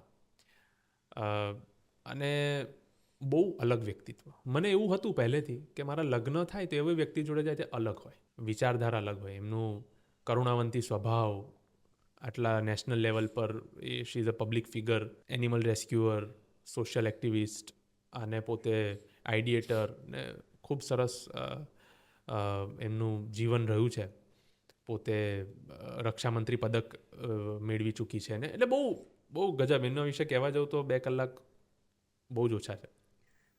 તો એ મારા જીવનમાં આવી અને અમે લોકો મારું અમદાવાદમાં જે મુકામ છે, ઘર છે, એને ડિઝાઇન કરવાનું સાથે સાથે એન્ગેજમેન્ટ, લગ્ન, આ ડિઝાઇન કરવાનું બધું ચાલતું હતું. એમાં બી બહોળો જે આમ અનુભવ એનું વિઝન અને એનું સિંહ ફાળો વાહ ઘરને આખું કરવામાં. તો અમે અમારા ઘરનું નામ હાશ રાખ્યું છે. જી તમે આખી દુનિયાથી ફરીને ઘરે આવો ને આમ તમારું બેગ મૂકો કે સામાન મૂકો ને તમે કહો હાશ, તો એ હાશ રાખ્યું છે. અને મારી વાઈફે એટલું સરસ સુંદર રીતે એને રાખે છે અને એટલું ફાઇન બનાવ્યું છે કે જે તમે કદાચ મારા ઘરે આવો તો તમે બહુ જૂજ ઘર એવા જોયા હશે કે આવી રીતે ડિઝાઇન છે, આવી રીતે બન્યું છે ને આવી રીતે દરેક ખૂણાને એનો ઉપયોગ થયો છે. પ્રેમભાઈના ઘરે જવાનું છે.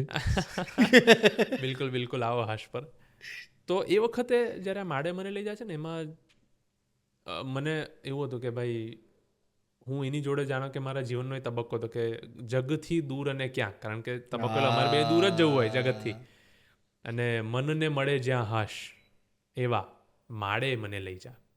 અને જ્યારે કમ્પોઝર સ્મિતભાઈ છે એમની જોડે આ વાત થતી હતી ત્યારે એમને આ જ્યારે મીટર લખ્યું ત્યારે એવું હતું કે પ્રેમ કંઈક એવું કરવું છે કે જાણે માળે મને લઈ જા કે માળા સુધી પહોંચવું છે કે આમ એવું કે કોઝી કોઈ પ્લેસ બતાવવી છે. જી તો એ અમે બેઉ સેમ પેજ પર હતા કે હા એવું કંઈક કરીએ, સરસ કરીએ. પણ પેલું માળે મને લઈ જાય શુડ નોટ બી કે પછી પંખીઓની વાત ને એની વાત તેની વાત નહીં. વાત આપણી પણ મેટાફરા. અને પછી આ બન્યું અને જગથી દૂર ને ક્યાંક મનને મળે જ્યાં હાશ. હું અત્યારે સીન પણ વિચારતો જાઉં છું ને તમે સોંગ હવે સમજતો જાઉં છું પ્લીઝ. બિલકુલ. એવા માળે મને લઈ જા અને હું ના રહી હું જ્યારે નથી તું, એક એક પડતું કે મૃગ જડતું. કે આમ હું આભાસ છે અને યાદો રહી છે હવે બસ તું ને તારો. કે હવે યાદો જ રહી છે કારણ કે ફિલ્મની જે તમે જોઈ છે ફિલ્મની સ્ટોરી લાઈન કે જ્યાં એ પર્ટિક્યુલર સીન છે તો યાદો રહી છે હવે બસ તું ને તારો, સાથ મળે મને જ્યાં. આટલું જ માગું છું હું, ઈશ્વર માગું છું તારા સ્વરૂપમાં. બોલ. કે તું અને તારો સાથ મળે મને જ્યાં, એવા માળે મને લઈ જા. એવા માળે લઈ જા કે જ્યાં તું હોય દોસ્ત. બરોબર કહેવાય ને કે પતિ પત્ની છે ને બહુ પરમ મિત્રો હોય ને તો બહુ મજા આવે. ટેગ ના હોવો જોઈએ હું પતિ છું, હું પત્ની છું, ટેગ નહીં. તો રિલેશન છે. પ્રકૃતિએ તમને એક જોડાણ માટે બનાવ્યા છે. એ સંબંધનું સ્પેસિફિક નામ ના હોય. ના, હું નથી માનતો. આ માની લો ચલો લગ્નની ઇન્સ્ટિટ્યુશન નથી, તમે સાથે રહો છો, તો 7 ફેરા તો માનસિક છે ને, એકબીજા માટે કંઈ કરવું તો આધ્યાત્મિક છે ને, અને એમાં શીખતા રહેવું પ્રોસેસ છે. હવે ગાળ ખાઈને શીખો, ઝઘડો કરીને શીખો, પ્રેમથી શીખો, સમજણથી શીખો કે તબક્કાવાર શીખો, પણ એ પ્રોસેસ છે. જેને હું એવું માનું છું કે 4 પાયા છે એના: understanding, good understanding, better understanding અને બેસ્ટ અન્ડરસ્ટેન્ડિંગ. પેલા બેસ્ટ અન્ડરસ્ટેન્ડિંગ પર પહોંચી જાઓ ને એટલે તરી ગયા. આ એના તબક્કા છે લગ્ન જીવનના. તો એ વખતે આ વાત ચાલતી હતી કે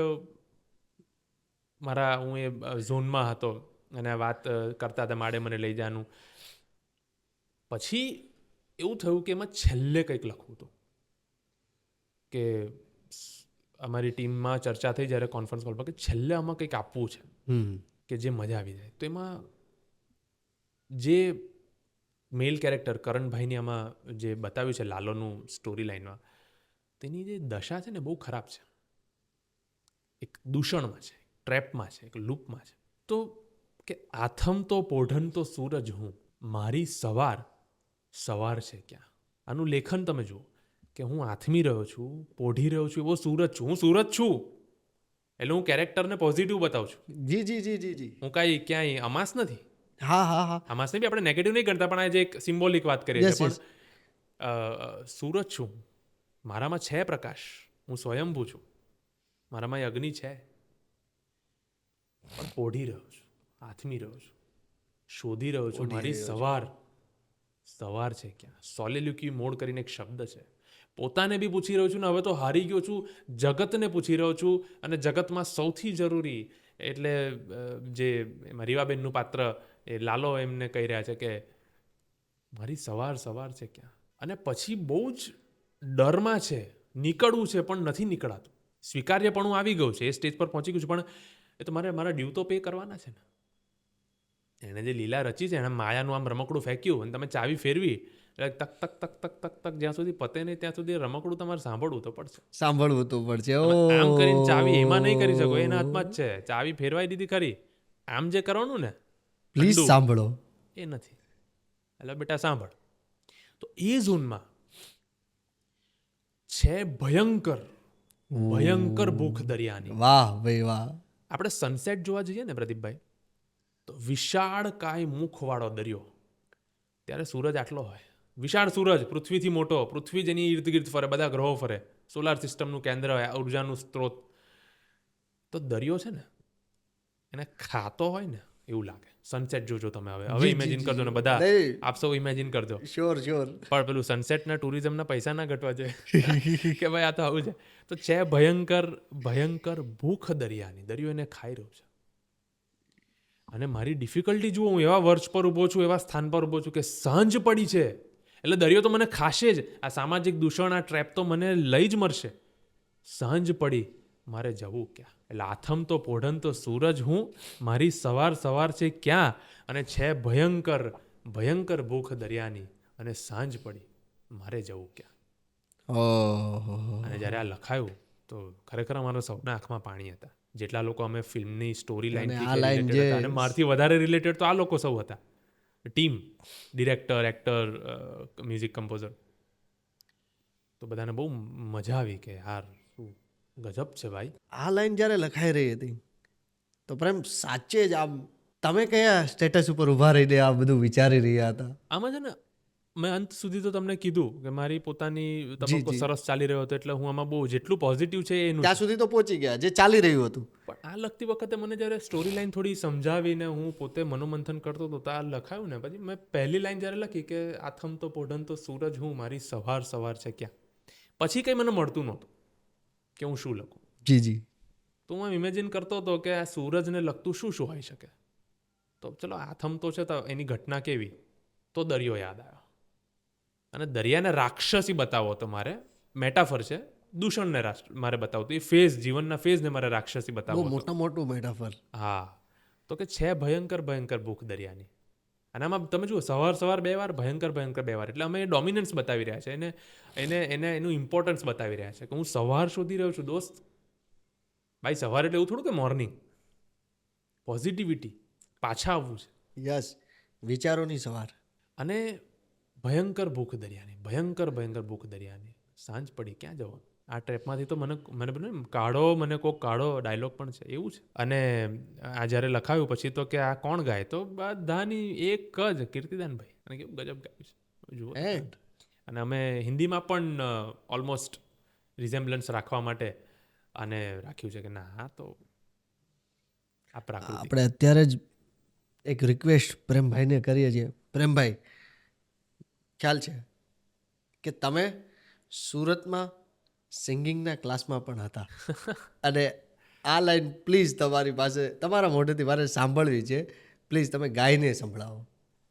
પણ હું બહુ વાંધો નહીં ડફોડ વિદ્યાર્થી હતો. પ્લીઝ પ્રેમભાઈ. પણ એમાં એવું છે કે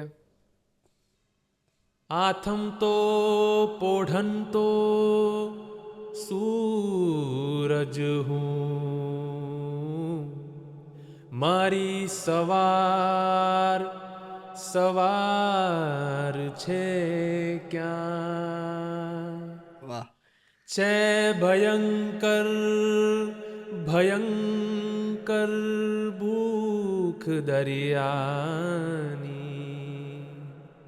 સાંજ પડી રે મારે જવું ક્યાં. વાહ વાહ વાહ વાહ, ક્યાં વાત હે, ક્યાં વાત હે. Thank you. આવું મને આખા સંગીતના તાલીમ દરમિયાન કોઈએ નહીં કીધું.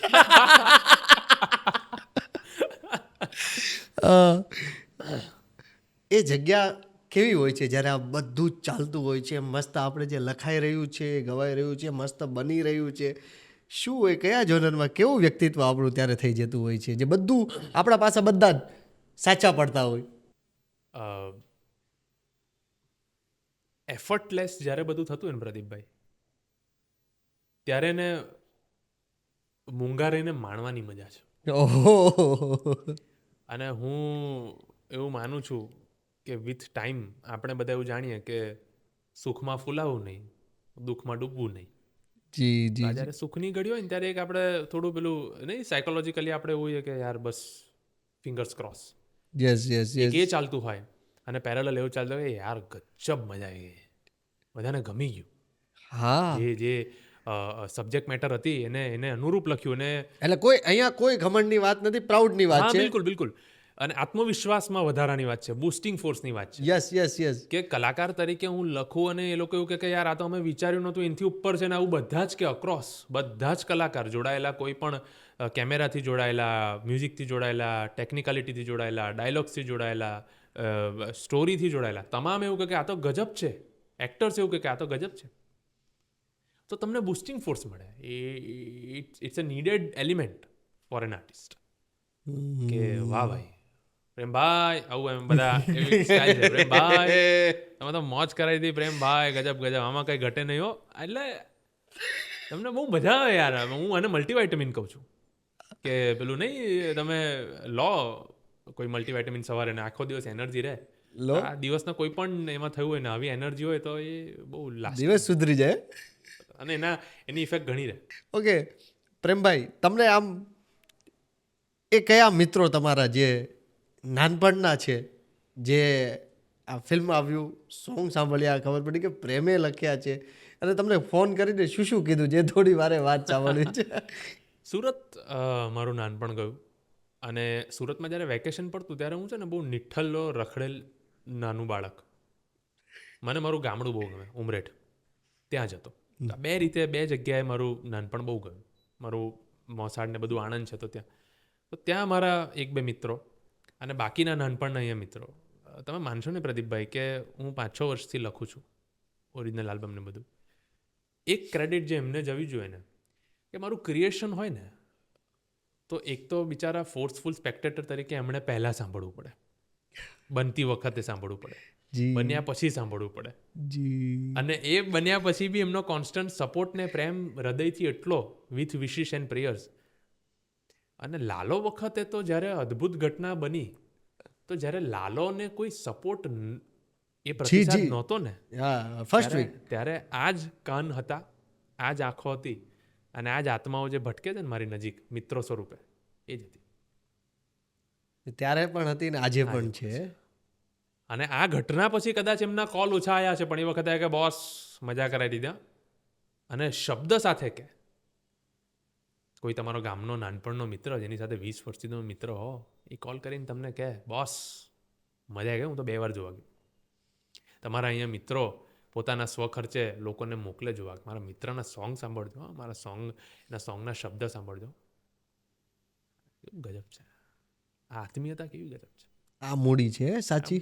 ના મિત્રો તો આ એ જે મેં તમને કીધું એમ કે બિચારા એને કંઈ ન હોય, એને સાંભળવું જ પડે.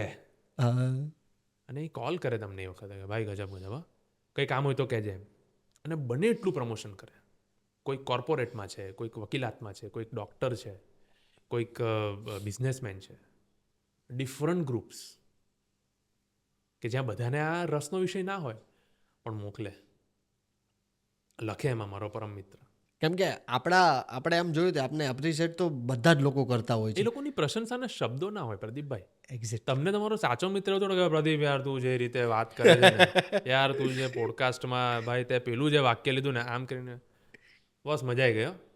પણ તું છે ને પ્રદીપ હવે પેલું ધ્યાન રાખજે કે થોડુંક આમ ડાબી બાજુથી બેસજે, આવું એ કહી શકે. એવું નહીં જોયું કે પ્રદીપ ક્યાં છે અત્યારે, કે પ્રેમ ક્યાં છે. હક છે. અને લાગણી એવી કે મારો ભાઈબંધ છે ભાઈ, એમ 10 જગ્યા એવું કહે, આપણી સામે એવી બધી પેલી માખણ દુકાન ના ખોલે. હા.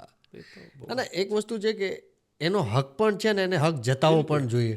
એ તમને એવું કહે ને જ્યારે એનો એક શબ્દ આવે ને કે ભાઈ બહુ જ ફાઇન, બહુ મજા આવી, મજાક બી ઉડાવે. એવું બધા શું કહેવાય કે હાસ્યાસ્પદ પણ રીતે કોઈક લિરિક્સના સાથે મને જોડીને કહે કે અચ્છા એમ આમ તેમ આવું. પણ એનો ભાવ, અચ્છા એમ પ્રેમ. હા માડે જવું છે એમ. એટલે એ પણ હું એવું માનું છું કે આ બધું અવર્ણનીય છે યાર, અને બહુ મજા આવે. તમે તમારા મિત્ર તમને લાલો માટે ભેટે ને તો હું માનું છું કે ઉર્જાનું ટ્રાન્સફર થઈ રહ્યું છે. શબ્દ ના હોય ત્યાં અવકાશમાં અદ્ભુત અહેસાસ છે. જી. આજ સુધીમાં ટોટલ કેટલી વાર જોઈ લાલો? મેં એક જ વાર જોઈ છે હજુ સુધી. પારિવારિક સામાજિક વ્યસ્તતા, પ્રોફેશનલ વ્યસ્તતાને કારણે એક જ વાર જોઈ શક્યો છું, અને એ અદ્ભુત ઘટના રહી છે. ક્યારેક એવું થતું હોય છે કે એ કવિ, એ લેખક, એ લિરિસિસ્ટ, એમને જે સમજ પોતાને પડતી હોય છે એ એમને લિરિક્સમાં એમને દેવા જ છે, કે એમની મોટી સમજ છે, કે જેટલું પણ એમનો વિચારધારા છે, કે જેટલું એમને જ્ઞાન છે. પણ ક્યારેક એવું થાય છે કે એ બધું જ્ઞાન એ શબ્દ સુધી કે શબ્દમાં નથી પહોંચી શકતું. તો એ વચ્ચે કઈ અડચણરૂપ એ કઈ બાધા હોય છે કે જે નથી, એમને જ્ઞાન છે કે આ આપવું છે, મારે આપવું છે આ ટાઈપનું, એ હું ક્લિયર છું, પણ છતાં પણ ત્યાં સુધી પહોંચી નથી શકતા. આમાં કેવું છે, 2 છે. એક દરેક વ્યક્તિની ટેન્ડન્સી, સાયકોલોજી, આઈડિયોલોજી અને એની સિસ્ટમ, ઇન્ટરનલ સિસ્ટમ. એને કોઈક એક જોનર, કોઈક એક વિષય વસ્તુ બહુ સારી રીતે સમજણ પડે, કોઈકને 2-3 પડે, કોઈકને બધી પડે, બહુ જૂજ હોય. પણ જ્યારે મેટાફરિક કે આવું સ્પિરિચ્યુઅલ રીલમાં તમે લખતા હો ને તો પ્રદીપભાઈ બહુ વાસ્ટ ફિલ્ડ છે. એટલે એ છે ને પછી મેટર ઓફ ઇન્ટરપ્રિટેશન થઈ જાય. મારા લિરિક્સનું અર્થઘટન તમે તમારી રીતે કરો ને, મારાથી અલગ હોય ને તો પણ એ સાચું હોઈ શકે છે. સમજો, આ બહુ મોટી વાત કરું છું. અહીંયા આપણા જે દર્શકો છે, જે શ્રોતાગણ છે, એમાં બેઠેલું કોઈક પારેવા ઓડે દિશેને કોઈક બીજી રીતે બી લઈ શકે. બેઝ સેમ રહેશે, કેન્દ્ર સેમ રહેશે, તો એ બહુ વાસ્ટ છે. તો આમાં અડચણ કરતા હું માનું છું કે બ્રિજ બને ને એ બહુ જરૂરી છે. પછી એમાં એવું થાય કે કોઈકને કે ભાઈ આ તમે કેમ લખ્યું, તો જેમ હવે તમારા જેવા મિત્રો હોય તો એમના માધ્યમ થ્રુ અમે અમારું જે વિચારસરણી છે, કે જે કલ્પના શક્તિ હતી, કે જે એની પાછળનો બેઝ હતો, કે ડિમાન્ડ હતું, એ કહી શકીએ. પણ બધાના પોતાના મેટાફરિક ઝોનમાં તો ઇન્ટરપ્રિટેશન હોઈ શકે, સબ્જેક્ટિવ, અને એ બહુ નજીક હોય એના જે ફોર્સથી બન્યું છે, કે જે વિચારથી બન્યું છે. મેન જ્યારે એક આખો આલ્બમ હોય છે, કોઈ પણ ફિલ્મનો તમને આખો આલ્બમ, બધા જ આલ્બમ તમને મેન કે બધા જ સોંગ તમને લખવા આપતા હોય છે, તેમાંથી જ્યારે થીમ સોંગ લખવાનું હોય છે તો થીમ સોંગ લખવા પાછળની પ્રોસેસ શું હોય છે? આમાં કેવું થયું કે કૃષ્ણ ભગવાનને કેન્દ્રમાં રાખીને મૂવી હતું, જી એટલે કૃષ્ણ થીમ જે સોંગ હતું એમાં એવું હતું કે સંસ્કૃત વર્સિસ આપણે લેવાતા, સંસ્કૃત જી, શ્લોક જી, લેવાતા. તમે જે બેકગ્રાઉન્ડ તમે સાંભળ્યું છે એનું જે થીમ મ્યુઝિક છે, તો એ વખતે તો નક્કી હતું એટલે એના ખાલી અરેન્જમેન્ટ કરવાના હતા મારે કે ભાઈ આ શ્લોક જોઈ લો ને એકવાર, આ શ્લોક બેસે છે, આ શ્લોક જોડે આ શ્લોક, એમ કરીને એ થયું. પણ પછી એમાં ગુજરાતી વર્ડ્સ લખવા હતા.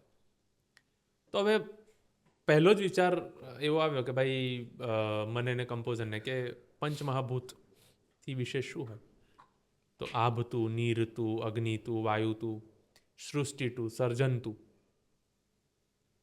એ આખું લખ્યું, એવી રીતે ગવાયું અને દિવ્યકુમાર એ ગાયું બહુ સુંદર રીતે, બહુ એનર્જેટિક વેમાં, અને સરસ ઘટના થઈ ગઈ. પણ બાકી જનરલી કેવું હોય કે થીમ સોંગ જો તમારે એ સબ્જેક્ટથી બહુ નજીક લખવું હોય ને તો બહુ હાથ બંધાયેલા હોય, કારણ કે સ્પેક્ટ્રમ ટૂંકું, નેરો કમ્પાસ, yes. એટલે બહુ અઘરું છે મારા જેવા વ્યક્તિ માટે. અને તમે એક લિરિક થકી એક આખી ફિલ્મને પ્રેઝન્ટ કરો છો. યસ, અને એનું કેરેક્ટર પણ ડેવલપ તમારા લિરિક્સ જોડે થઈ રહ્યું છે, સ્ટોરી પણ ડેવલપ થઈ રહી છે, અને તમારે ફિલ્મની લાઈનને તો પકડી જ રાખવાનું છે. જી, તો એ અઘરું કામ છે, હું એવું માનું છું. મોકળા મેદાન કરતાં અઘરું. ચાલો તમે વિઝ્યુઅલ ફોર્મમાં જોવો છો અને આવે છે તો ચાલો તમને વિઝ્યુઅલ્સ બધા દેખાય છે અને તમે માની લઈ શકો કે આ થીમ ઉપર ફિલ્મ છે. પણ કદાચ તમે ખાલી એ સોંગ સાંભળો છો તો સાંભળવા ઉપરથી તમને ખબર પડી જાય કે ઓકે આ થીમ આ છે. બિલકુલ 100%. અને આ શું કહેવાય કે કૃષ્ણ થીમ વખતે તો પાછું કૃષ્ણના કેટલા બધા મૂવીઝ હિન્દીમાં હોય, કેટલા બધા ગુજરાતીમાં હોય, એટલે લોકોના મગજમાં ઓલરેડી એના થીમ મ્યુઝિકલી અને લિરિકલી વસેલા જ છે, એક ને બીજી સ્વરૂપે. એમાં મ્યુઝિકલી અને લિરિકલી, ઇવન વિઝ્યુઅલ, એટલે direction point of view, acting point of view, બધા જ પોઈન્ટ ઓફ વ્યૂ માટે બહુ ડિફિકલ્ટ ટાસ્ક હતો કે લોકોને નવું, અલગ, છતાં કૃષ્ણથી ન હટે એવું પીરસવું. આ બહુ મોટો ટાસ્ક છે, તમે વિચારજો. 100%. કેટલું વસેલું છે મનમાં. હું હમણાં તમને કૃષ્ણ કહું તો લાલો સિવાય બી તમને કૃષ્ણના બેકગ્રાઉન્ડ મ્યુઝિક, ફ્લ્યુટ, એનું શું કહે સ્કોર, એનું વિઝ્યુઅલ એક્ઝિક્યુશન બધું આવશે. એટલે એમાં અલગ પીરસવાનું, નવું લાગવું જોઈએ, ત્યાંથી હટવું ના જોઈએ, શ્રદ્ધામાં ઘટાડો ના થવો કે મારો કાનુડો છે એમ. અને આપણે તો પેલું માલિકી છે દરેક ભક્તની ભગવાન પર એક પ્રકારની શું કહેવાય કે બહુ સહજ માલિકી છે કે આ તો મારો છે, મારો કાનુડો, મારો શિવ. મેં હમણાં જ કાલે એક કોટ મસ્ત કોઈક જગ્યાએ એક લાઈન મેં વાંચી કે અંતે અમે મોરપીંછ બન્યા. તમારી સ્ટોરી પર કદાચ તમે અંતે અમે મોરપીંછ બન્યા અને અમારું સ્થાન હંમેશા એના મસ્તક ઉપર રહ્યું. રાધાજી, મીરા, ઓધવજી, મહેતા નરસિંહો, ગોકુળ, ગોવાળ અને ગોપીઓ અને ઘણા બધા. તમે વિચાર કરો કે આ પૂર્ણ પુરુષોત્તમ એમને એમ થોડો છે. તમે માની લો કલ્પના છે, ચાલો બધું સાઈડ પર મૂકી દો, અને એ કલ્પના છે. સાહેબ આ પાત્રને કલ્પનામાં બી લખવો, આબેહૂબ બધા રસ આપવા, છતાં અંતે તમે એનામાંથી બોરો જ કરો. શું કરવું, કે સમયે કઈ રીતે શાંત રહેવું, અને જ્યાં ઘા મારવાનો છે ત્યાં ચૂકી ગયા તો શું થશે એ પણ એ શીખવાડી દે. કૃષ્ણ એકમાત્ર છે. હું કોઈ પક્ષપાતી નથી કોઈ ધર્મ કે કોઈ કેરેક્ટર બાબતમાં, પણ કૃષ્ણ ક્યારે એવું નથી કહેતો કે તમે શાંત બની જાઓ. કૃષ્ણ ક્યારે એવું નથી કહેતો કે તમે લડાયક બની જાઓ. કૃષ્ણ કહે છે ઇક્વિલિબ્રિયમ. સંયમની સાથે સાથે, સમન્વયની સાથે સાથે સ્થિતપ્રજ્ઞતા અને સંભાવ અને બેલેન્સ, જે સંતુલન જાળવવાનું. પ્લસ એક જ માત્ર મારા વાંચનમાં આવેલું કેરેક્ટર ભગવાન સ્વરૂપે કે એવું કહે કે with time you have to develop, update, change, correct and utilise the time and change your self. તબક્કાઓ વાઇઝ હું 200 વર્ષ પહેલાં જંગલ હતા વધારે તો તીર કામઠા લઈને ફરતો હતો. જી. તો અત્યારે તીર કામઠા લઈને ફરું, પણ અત્યારે હું કોઈ એવા એરિયામાંથી જતો હોઉં ને મારા સેલ્ફ ડિફેન્સમાં બંદૂક રાખું, તો હવે એવું આવ્યું કે લેસર રાખો, ફાયર ગન રાખો, તો એ ક્રીચરને પણ નુકસાન ન થાય, તમારો પણ સ્વરક્ષણ થાય. તો શું તમે તીર કામઠા પર જ રહેશો કે જૂનું એટલે સાચું? એવું કૃષ્ણએ નથી કીધું. આ એક આપણે ત્યાં બહુ સમાજમાં દુઃખદ ઘટના છે. ઓલ્ડર ઇઝ વાઇઝર, અને બીજું કે જૂનવાણી કે જે છે, આ બધું છે ને એકચ્યુઅલી કૃષ્ણએ ના પાડી છે. તમે જો એના ડેપ્થમાં વાંચો તો અર્જુન ભીષ્મ પિતામહ સામે લડી શકે, કેમ નહીં? દ્રોણાચાર્ય સામે બાણ ઉગામી શકે, અને 65 વર્ષે પણ યુદ્ધ મેદાનમાં તમારે જવું પડે તો જવાનું. અને મારે તો ડાયાબિટીસની ગોળી લેને લેજે ભાઈ, પણ ત્યાં તો જવાનું છે. આ કૃષ્ણ ભગવત સ્વરૂપે હું એવું માનું છું, અક્રોસ જેટલું મારું લિમિટેડ જ્ઞાન કે વાંચન છે, કોઈ બીજા પાત્ર નથી કહેતા કે હજુ સુધી આપણા સુધી આવ્યું નથી. ખાલી આ કૃષ્ણ જ કહે છે. એના જીવનમાં જ તમને બધું મળી જાય. ક્યાં એની જરૂર હતી કંસ જોડે માથાકૂટ કરવાની? હે, એકાદ વીજળી એના ઘરે પાડે, પતિ ના જાય તમને શીખવાડવા કે મામા હોય ગમે તે હોય, અને કર્મના બંધનમાં તો પોતાની માં રહી, સાહેબ. હા, પોતે રહ્યો કર્મના સિદ્ધાંતોની અંદર. વાહ. અને માને બી નાની ઉંમરમાં જ્યાં એને સમજણનો પાઠ ભણાવો હતો તો ભણાવી દીધો મોઢું ખોલીને. અહીંયા તો બ્રહ્માંડ છે. એને ખાલી બતાવી દીધું, કીધું નહીં કે હું આ છું. આપણે લાલો છે, લાલા સ્વરૂપે જે સિસ્ટમથી જે પુષ્ટિ માર્ગીય ફોલો કરે, તો તમારું બાળકનું જે ડેવલપમેન્ટ છે ને તમે એ રીતે કરો, દેટ ઇઝ પેરેન્ટિંગ. પણ અપડેટ થવું પડે ને. તમે લાલાને દૂધ ને માખણ ખવડાવતા હતા, પણ ભાઈ એ લાલા મોટા થયા પછી હવે તમે એવું કહો જન્મતાની સાથે દૂધ આપો, તો મેડિકલ સાયન્સ શું કહે છે કે 6 મહિના માતાના દૂધ સિવાય કશું જ નહીં. કશું જ નહીં. Yes yes yes. તો યુ હેવ ટુ અપડેટ. આ કૃષ્ણ શીખવાડે છે, એટલે એની મજા આવે. એક માત્ર વાત, થોડુંક ભટકી ગયા છે આપણે, પણ રાઈટ છે, રાઈટ.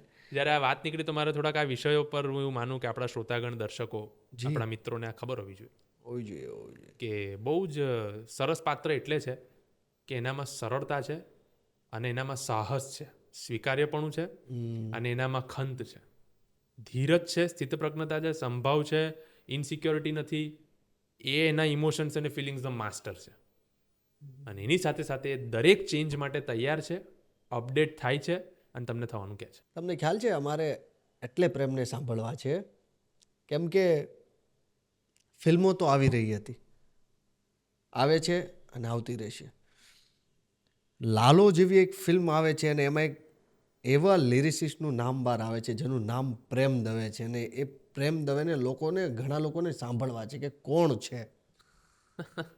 એક અચાનક જ એક નામ બહાર આવે છે, એમની મહેનત એક જગ્યાએ ચાલુ છે. ઈંડામાં હતું ને ફૂટી ગયું. હા, એટલે અમારે આ બધી આજે ચર્ચા કરી. સેવા તો હતો હું. બિલકુલ. Thank you so much, thank you. અને બહુ આઈ એમ ફિલિંગ શું કહેવાય પ્લેઝન્ટ અને બહુ ફોર્ચ્યુનેટ કે અહીંયા બેઠો છું અને તમારી સાથે કંઈક ચર્ચા કરી રહ્યો છું, અને પરસ્પર કંઈક આપણે એકબીજાને મોજ કરાવી રહ્યા છે. બધાને એક અમારા થકી લોકોને અમે આ આપી રહ્યા છીએ, અમને બહુ આજે ગમશે. Thank you.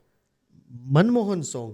બિલકુલ, પ્લીઝ. મનમોહન તો જે સેન્ટર ઓફ ડિસ્કશન આખી પ્રોસેસમાં મારું જેટલું કોન્ટ્રીબ્યુશન હતું એમાં રહ્યું એ મનમોહન. અદ્ભુત ગાયકી કૃષ્ણા બેઉરાની, ખૂબ સુંદર મ્યુઝિક, મીટર તૈયાર, ટ્યુન તૈયાર, મ્યુઝિક તૈયાર. હવે લખવાનું એવું કે જે કૃષ્ણને વર્ણવે પણ જે સ્ટીરિયોટાઈપ છે એનાથી અલગ. એટલે મનમોહન હે માધવ તું જીવતર તારું, કે તારા માર્ગનો એકલ પ્રવાસી હું, મારી નદીનો તું સાગર. કે હું નદી છું, મારી નદી છે, જે મારી યાત્રા છે એનો તું સાગર છે, એટલે તું અંતિમ સત્ય છે, અલ્ટિમેટ ટ્રુથ. જી જી જી. અને આખું જગ તું તારો નિવાસી હું, કે આખું જગત તું તારો નિવાસી છું બિંદુ સ્વરૂપે. બિંદુ સ્વરૂપે. અને ના હું મીરા ના હું નાગર. મારી એ હેસિયત નથી કે તું મને મળવા આવે, નથી હું મીરા, નથી નાગર. હા હા હા હા હા. પણ મારી નૈયાનો એકલ ખલાસી તું કાના. મનમોહન હે માધવ તું જીવતર તારું. મારું જીવતર બી તારું, અને તારું જીવતર તો જોવા, શીખવા અને શું કહે પ્રેરણાદાયક છે. આમાં જે બહુ મહત્ત્વની ઘટના થઈ ને આ બનતું હતું પછી વચ્ચે એક કોરસનો ફેસ એમાં પાર્ટ છે. તેમાં જે ચર્ચા થતી હતી ત્યારે મ્યુઝિક કમ્પોઝર સ્મિતભાઈ અને ડિરેક્ટર અંકિતભાઈ એ લોકોનું કહેવું એવું કે પ્રેમભાઈ આમાં છે ને કૃષ્ણનું જીવની લખવી છે. મીટર એ સફર એમ હા કે આખો કૃષ્ણને આપણે બતાવી દેવો છે. એટલે મેં મારું કંઈક હું બીજા ફ્લોમાં ઝોનમાં હોઈશ તો પહેલાં તો અમારો ઝઘડો થઈ ગયો, ક્રિએટિવ ઝઘડો કે બોસ આવું કંઈ લખાતું હોય એમને અરે લખવું પડે પ્રેમભાઈ તમે સમજો આપણે મોજ કરાવી દઈશું, આટલું ફાઇન આટલું અદ્ભુત તમે લખ્યું છે. તો મેં કીધું કે ભાઈ આટલું અદ્ભુત લખ્યું છે તો એને હું આને કંઈક કરીને બગાડી દઈશ જાતે. હું ઇનસિક્યોર થઈ ગયો ફોર અ વાઇલ કે હું કેવી રીતે 6 લીટીમાં કૃષ્ણને લખું, અશક્ય છે. એને તો 600 પાના લખવા અઘરા છે અને એમાં એની જીવની કેમની લખવાની. અને આ રાસ નથી કે આ ભજન નથી કે હું એ શબ્દ વાપરી શકું. કેવી રીતે લખું ભાઈ, કરવું તો પડશે. મેં 3.5 દિવસ લીધા 6 નાની લીટી માટે અને આટલો લાંબુ સમય મેં શું લાગ્યું તમને મને આવે જ નહીં કઈ પ્રદીપભાઈ. પહેલા દિવસે તો ઊંઘી ગયો, થોડીક વારમાં સૂઈ ગયો કે ભાઈ આ તો નહીં મજા આવે, આ મારે ના પાડવી પડશે કે આ પાઠ કોઈ બીજા પાસે કરાવો. પછી બીજે દિવસે બેઠો તો કંઈક શબ્દ આવે. એટલે હું પહેલાં વિચારું કે કૃષ્ણનો જન્મ થયો, આ સ્ટોરી હતી, આમ હતું, દંતકથા હતી. પાછી એમાં માન્યતાઓ અલગ, મારી માન્યતા અલગ, મારો કૃષ્ણ અલગ, તમારી વ્યાખ્યા અલગ, તમારી માન્યતા અલગ. કારણ કે એ તો ડિબેટેબલ છે. અને એ વિચારોમાં તમે એક વિચારની પાછળ કેટલા બધા નવા વિચારો ઉદ્ભવે, એના બીજા નવા વિચારો ઉદ્ભવે. અને એનું જેટલું વાંચન મારું એમાં તો કેવું કે એને ભગવદ્ ગીતા સ્વરૂપે આપણે જોયા હોય એટલે આમ એકદમ સરસ. હું વિચારું બીજે દિવસ એમને એમ ગયો, ત્રીજો દિવસ અડધા દિવસ સુધી મને કંઈ ના મળે ને અહીંયાથી તો પ્રેશર કે ભાઈ તું આ કરે ને તો લોક કરી દે. ને એમની વાત બી સાચી, સમયની મર્યાદા. એટલે શું સમય, કેટલા સમયમાં આ બધું કરવાનું હતું, કેટલો સમય? મને તો આ લોકો ડેડલાઇન પર જ રાખતા હતા કે અને એનું એવું હતું કે ભાઈ એક પાર્ટ પતે ને ફિલ્મનો તો બીજો પાર્ટ શરૂ થાય. બીજો પાર્ટ પતે તો ત્રીજો પાર્ટ શરૂ થાય. એટલે એ લોકો બી શું કહેવાય કે મજબૂર હતા. પણ મને એમ થાય કે આ મારાથી લખાતું, હું ત્રીજા દિવસે બી ગુસ્સે થયો ગ્રુપ પર. પણ એ લોકો કે મોટિવેટ કર્યા કરે કે ભાઈ કર ને અરે ચિંતા ના કર. પછી મને એવું થયું કે મથુરામાં ડર તો એ જ વાતનો હતો ને કે મારાથી કંઈક એ ભૂલ ના થઈ જાય કે જે સારું બન્યું છે એ રંગોળી મારાથી ના ભૂસાઈ જાય મારા હાથે. બિલકુલ બહુ સાચી વાત કરી કે ચિત્રકામ થઈ ગયું છે, હવે આખી બોર્ડર તમે ફરી કરવા ના થાય. ચિત્રકામ થયા પછી બોર્ડર બહુ અઘરી છે અને તમારી હાથમાં છે, તમારું ચિત્ર છે. અને આ તો બોર્ડરમાં લીટી એક પતલી આવી, પેલું રંગ, અને હું ઓવરલેપ કરી દઉં તો તમે ગાળ આપો કે આ શું કર્યું. અને લોકો બી આમાં તો કેવું છે, આ વિષય બહુ સેન્સિટિવ છે પ્રદીપભાઈ. યસ 100%. કે ધોવા પર આવે તો છગ્ગા ચોગ્ગા કશું જ નહીં, સીધું તમને ગ્રાઉન્ડની બહાર. તો મને થયું કે હું શું લખું આમાં. ત્રીજો દિવસ ગયો, પછી મને એક સ્ફૂર્ણા થઈ કે મથુરામાં જન્મ્યા, ગોકુળમાં રમ્યા. હવે વંશીવટ તમે છે ને જ્યારે સોરી હું ખાલી વચ્ચે ડિસ્ટર્બ કરતો છું, તમે જ્યારે જે લાઈન બોલો છો ને મને કેવું થાય, સોંગ ચાલુ છે, પોઝ થયું, તમે 2 લાઈન બોલ્યા, સોંગ ચાલુ થયું.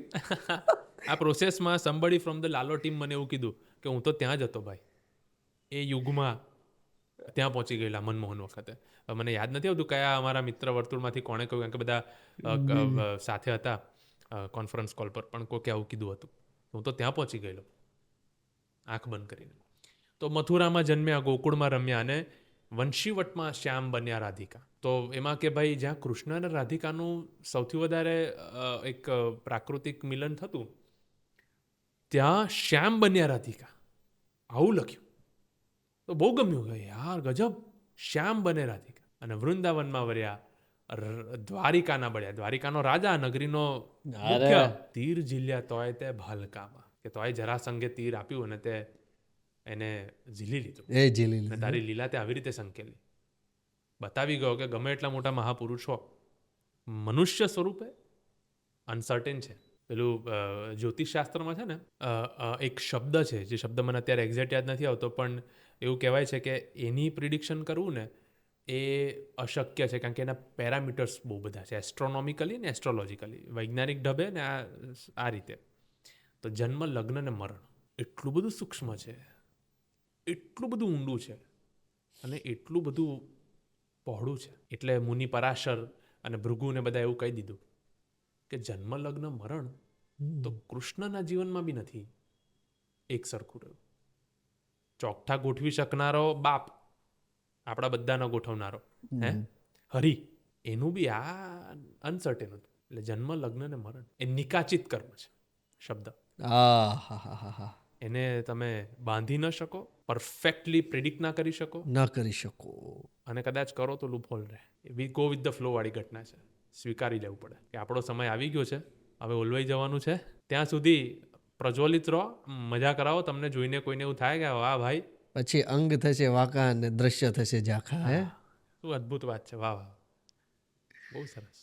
એટલે પ્રેમભાઈ, તો પછી એ જે કમ્પોઝિશન હતું એની થોડી મને વાત કરો ને. જે આ તમે સ્પેસિફિક કીધું ને, જે મથુરામાં જન્મ્યા, એ થોડી એની વાત કરો ને પ્લીઝ. આનું કમ્પોઝિશન મને એવું મારું માનવું છે કે આ કમ્પોઝિશન બી ખાસું એમને અઘરું પડ્યું હોય. કારણ કે બાકી બધામાં બેકગ્રાઉન્ડ મ્યુઝિક બી આની સાથે કોરિલેટ કરાવવાનું, ને આ જે રીતે વાગે છે, જે રીતે આને તાદ્રશ્ય કર્યું છે આપણે મૂવીમાં, તો એ બેકગ્રાઉન્ડમાં છે મૂવીમાં. પ્લીઝ. હા, ઓકે, એ લાઈન પ્લીઝ. કઈ? મથુરામાં જન્મ્યા, મથુરામાં જન્મ્યા, ગોકુળમાં રમ્યા, વંશીવટમાં શ્યામ બન્યા રાધિકા, વૃંદાવનમાં વર્યા, દ્વારિકાના બળિયા, ધીર ઝીલ્યા તોય તે ભાલકામાં, રાધાના શબ્દ શબ્દ તું, વામન રામ બુદ્ધ તું. આવું છે. હવે વધારે કહીશ તો બહુ ફાવતું નથી, પણ એવી રીતે તો એ કમ્પોઝિશન બહુ ટેકનિકલી મારી દ્રષ્ટિએ કેટલું બધું છે એમાં. તમે જુઓ, એક ફ્લો, પછી કોરસ, પછી એક એની સપોર્ટિંગ લાઇન, પછી બ્રિજ, હુક લાઇન, ઊંચા સૂર, નીચે આવવાનું, અમુક મીટર 2-4 શબ્દના, અમુક મીટર મોટી લીટીના, અને આખું ભેગું. પ્લસ મૂવીમાં તો એ બેકગ્રાઉન્ડમાં વાગી રહ્યું છે કટ ટુ સીનમાં, એટલે કોરિલેટ કરવાનું. રાધાના શબ્દ શબ્દ તું, કે રાધાનો શબ્દ શબ્દ તું છે. વામન રામ બુદ્ધ તું. તું વામન રામ બુદ્ધ છે દુનિયા માટે, પણ રાધાનો તો શબ્દ શબ્દ છે. રાધાએ આઈ લવ યુ કહેવાની જરૂર નથી સાહેબ.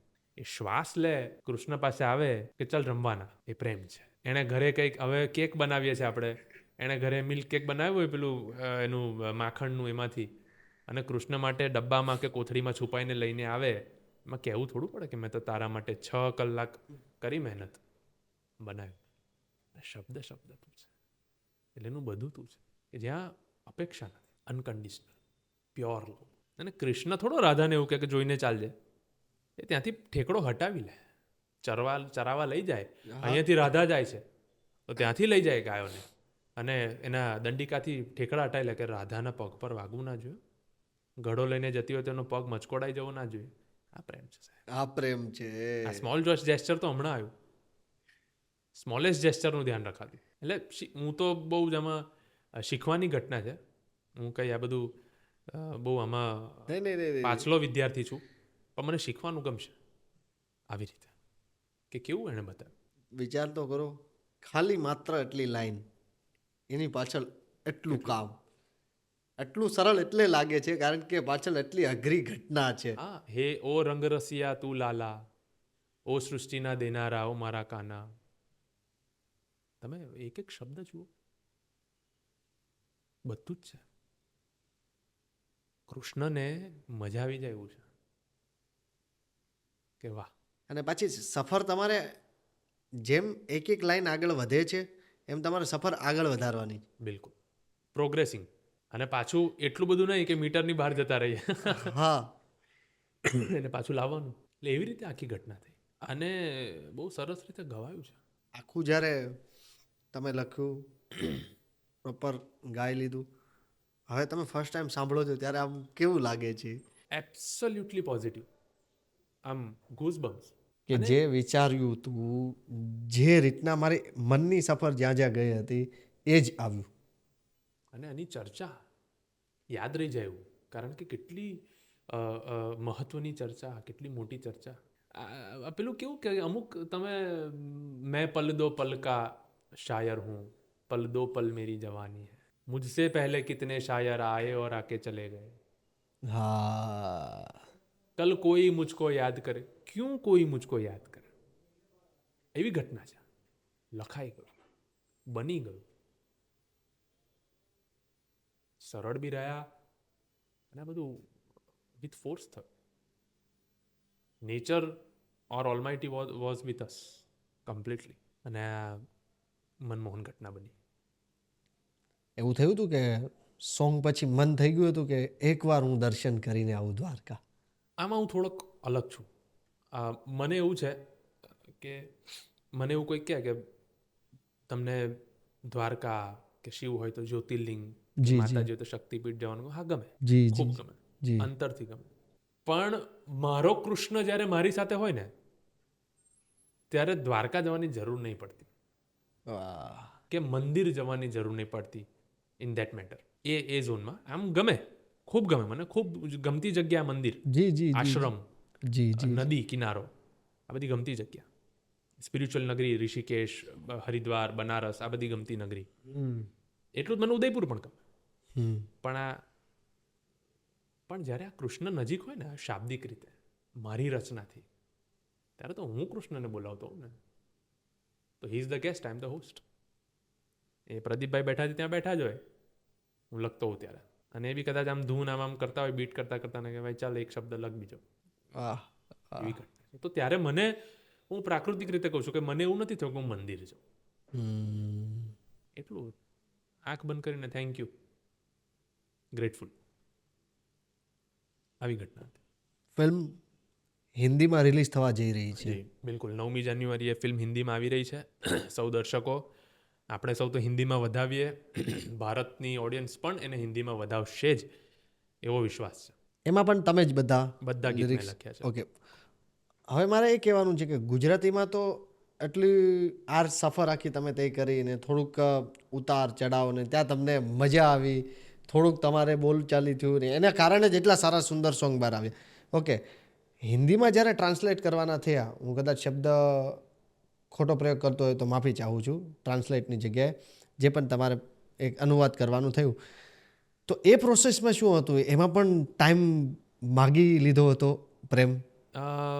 જુઓ, એમાં કેવું છે, ટ્રાન્સલેશન નથી પૂર્ણ રીતે, પણ રિઝેબ્લન્સ છે. ઓકે.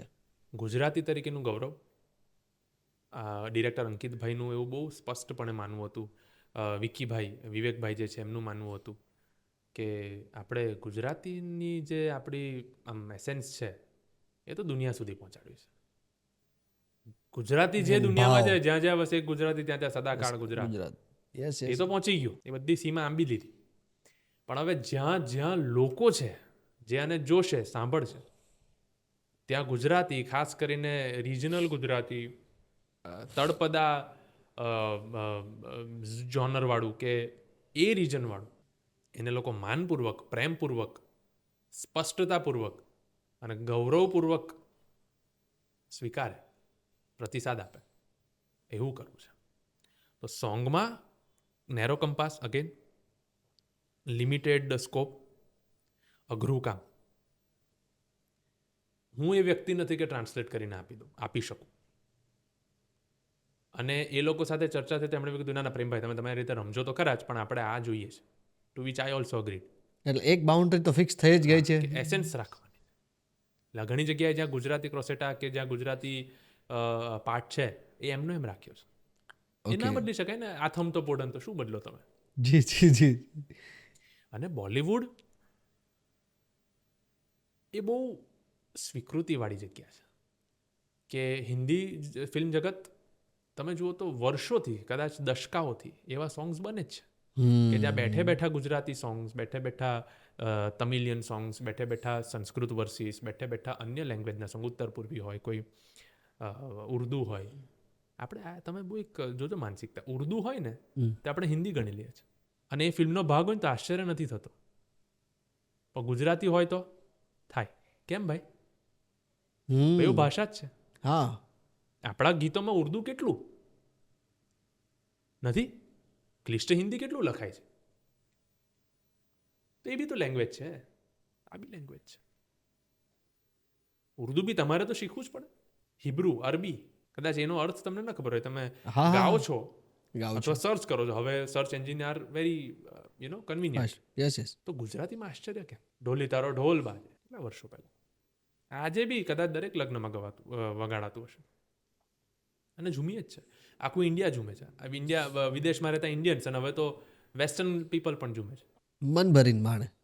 તો એ અમારે કેન્દ્રમાં રાખવું હતું. અને ઘણી બધી જગ્યાએ હિન્દીના શબ્દો આપવાની મજા આવી.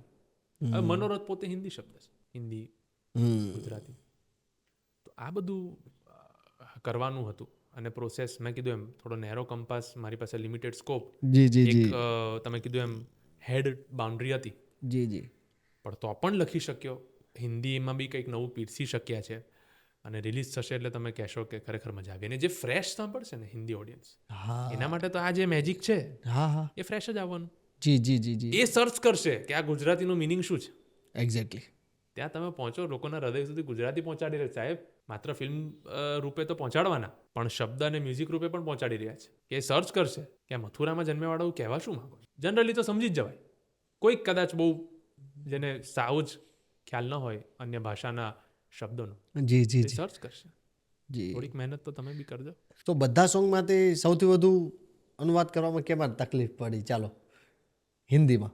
સૌથી વધારે અનુવાદ કરવામાં મનમોહન. મનમોહન. ઓકે. કારણ કે બહુ નજીક હતું. એટલે મને એવું થયા કરે કે હું આમાં કેવી રીતે આને હિન્દી કરું, કારણ કે ઓલરેડી શબ્દો તો હિન્દીમાં વપરાય એવા જ છે. ગુજરાતી હિન્દીમાં નામને શું બદલો? તો માય ડિફિકલ્ટી વોઝ દેટ, કારણ કે મને નવું પીરસવું હતું. સમજો, એઝ એન આર્ટિસ્ટ, હિન્દી વાંચન હોય, હિન્દી સાહિત્યનું અભ્યાસ હોય, તો મને નવું પીરસવું હતું. મારી ડિફિકલ્ટી હતી. સીધું ટ્રાન્સલેશન હોત તો ક્યાં વાત જ હતી. જી જી જી જી જી. મારે નવું પીરસવું હતું. તેમાં મને મનમોહન થોડુંક અઘરું લાગ્યું. બીજું થોડુંક મનોરથ, કારણ કે બહુ હૃદયથી નજીક હતું. તો આપણું બાળકને આપણે બોર્ડિંગ સ્કૂલમાં મૂકીએ ને એવું છે. મ્યુઝિક ડિરેક્ટર સ્મિત જય, એક મ્યુઝિક ડિરેક્ટર ને લિરિસિસ્ટ વચ્ચેની કન્વર્ઝેશન શું હોય છે? પ્લીઝ. બહુ ગજબ. A to Z, Z to A છે. શરૂ કરીએ ને તો ક્યાં પહોંચી ગયા હોય એ ખબર ના હોય, અને ત્યાંથી પાછા ક્યારે આવીશું એ બી ખબર ના હોય. અને હું તો સ્મિતભાઈ જોડે લગભગ 6-7 વર્ષથી અમે સોંગ્સ ને પ્રોજેક્ટ્સ બનાવી રહ્યા છીએ. એ ઓસ્ટ્રેલિયા હોય એટલે મેજરલી વિડીયો કોલ કે ઓડિયો કોલ પર હોઈએ.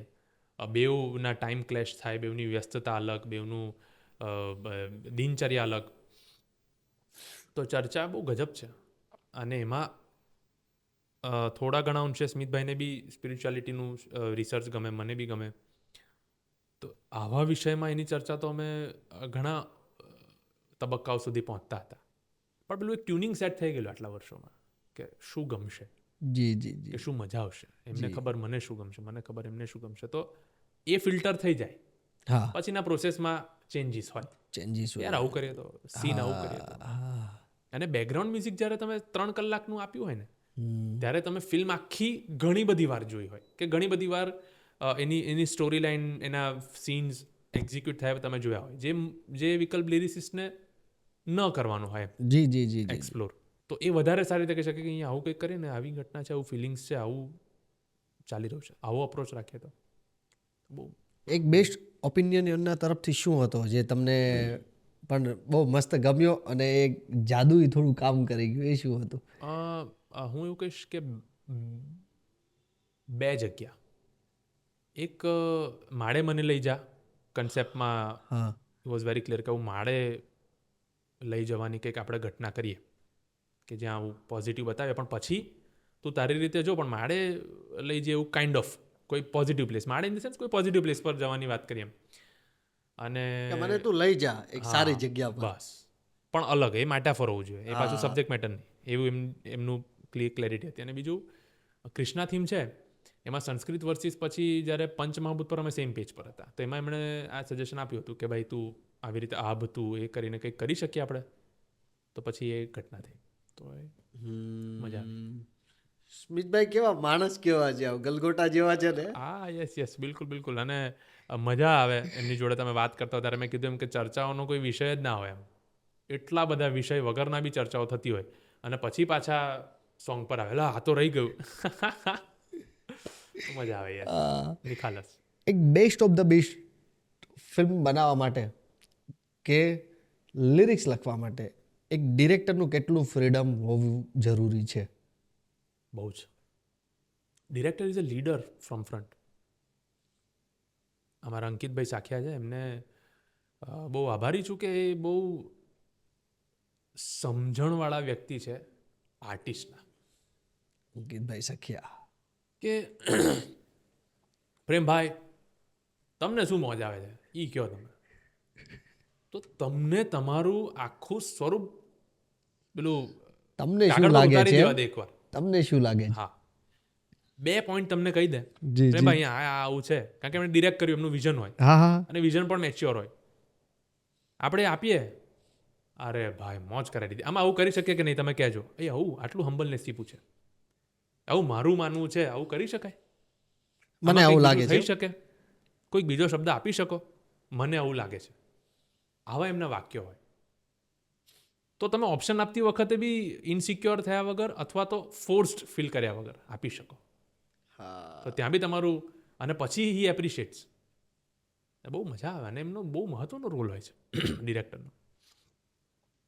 એ બહુ બખૂબી નિભાવ્યો છે એમણે થ્રુ આઉટ ધ પ્રોસેસ. ફિલ્મમાં જે એમને એક્ઝિક્યુશન કર્યું તો ટેકનિકલ મુદ્દો છે, એના વિષય પર તો શું વાત કરીએ. સોંગ ઉપર રેસ્ટ ઇઝ ધ પેલું હિસ્ટ્રી ક્રિએટેડ છે. પણ જે આ પ્રોસેસ હતી, અને ઝીણું ઝીણું એમને જાણવું હોય મ્યુઝિક ડિપાર્ટમેન્ટનું પણ, જિજ્ઞાસા.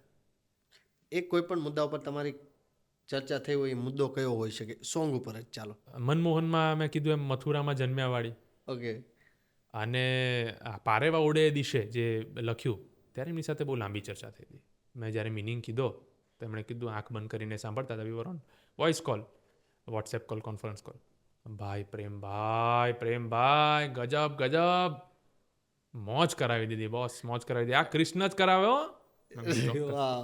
એટલે પેલા કંઈક અલગ મિનિંગ સમજવામાં આવ્યો હતો ને પછી પ્રોપર તમે સમજાવ્યું કે ના મિનિંગ એમને બન્યું ને એટલે સમજવું જ હતું કે Okay. તમારું શું કહેવું. હા હા હા ઓલમોસ્ટ મેં કીધું ને થ્રુ આઉટ ધ પ્રોસેસ અમે સેમ પેજ પર હતા, અમે સૌ કોઈ. હા. એ બહુ ટચવુડ બહુ સારી ઘટના હતી. પ્રેમ દવેના પર્સપેક્ટિવથી અત્યારે ગુજરાતી ઇન્ડસ્ટ્રીમાં કેવા લિરિસિસ્ટની જરૂર છે? ગુજરાતી ઇન્ડસ્ટ્રીને કેવા લિરિસિસ્ટની જરૂર છે ને એના કરતાં હું એવું માનું છું કે ગુજરાતી ઇન્ડસ્ટ્રીને એવી ઇન્ડસ્ટ્રી બનવાની જરૂર છે કે દરેક આર્ટિસ્ટને તાલીમ મળે, પ્રોસેસનો સમય મળે, મોકળાશ મળે અને માન મળે. પહેલાં ઇન્ડસ્ટ્રીએ બદલાવાની જરૂર છે એઝ અ હોલ. અને આપણે એઝ અ ઓડિયન્સ કોઈક નવું આવે છે તો આવકાર હોય ને. હવે પરિવારનો સભ્ય છે ને, હા. ક્યાંક તમને લાગે તો તમારા અનુભવથી કહો, ક્યાંક સહદેવ બનો, ક્યાંક યુધિષ્ઠિર બનો.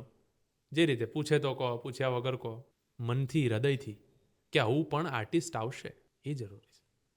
પછી વાત આવે છે કે લિરિસિસ્ટ, તો લિરિસિસ્ટ મારી દૃષ્ટિએ વાચક અને ખૂબ શું કહેવાય કે એક તત્વચિંતક હોવો જોઈએ. મને પર્સનલી એવા લિરિસિસ્ટ ગમે છે કે જે તત્વચિંતક પણ હોય. એક રીતે ઘટના થઈ તો એ ઘટનાને કંઈક રીતે જોઈ શકે, વિચારી શકે એની પાછળ. કોઈકે કોકને લાફો માર્યો, લાફો મારવું ખોટું છે, ખોટું જ છે. કાયદામાં જે પ્રોવિઝન છે એ પ્રમાણે થવું જ જોઈએ. તો કેમ માર્યો? એક્ઝેક્ટલી એ જે કામ છે એ જ. એમાં સાયકોલોજી પણ છે, દુઃખ પણ છે, ગુસ્સો પણ છે, એ ફેસ પણ છે. ખોટું જ છે, ન જ થવું જોઈએ. એ સ્પષ્ટતા સાથે એની તત્વચિંતક બને એવા આર્ટિસ્ટ અને એવા લિરિસિસ્ટની જરૂર છે.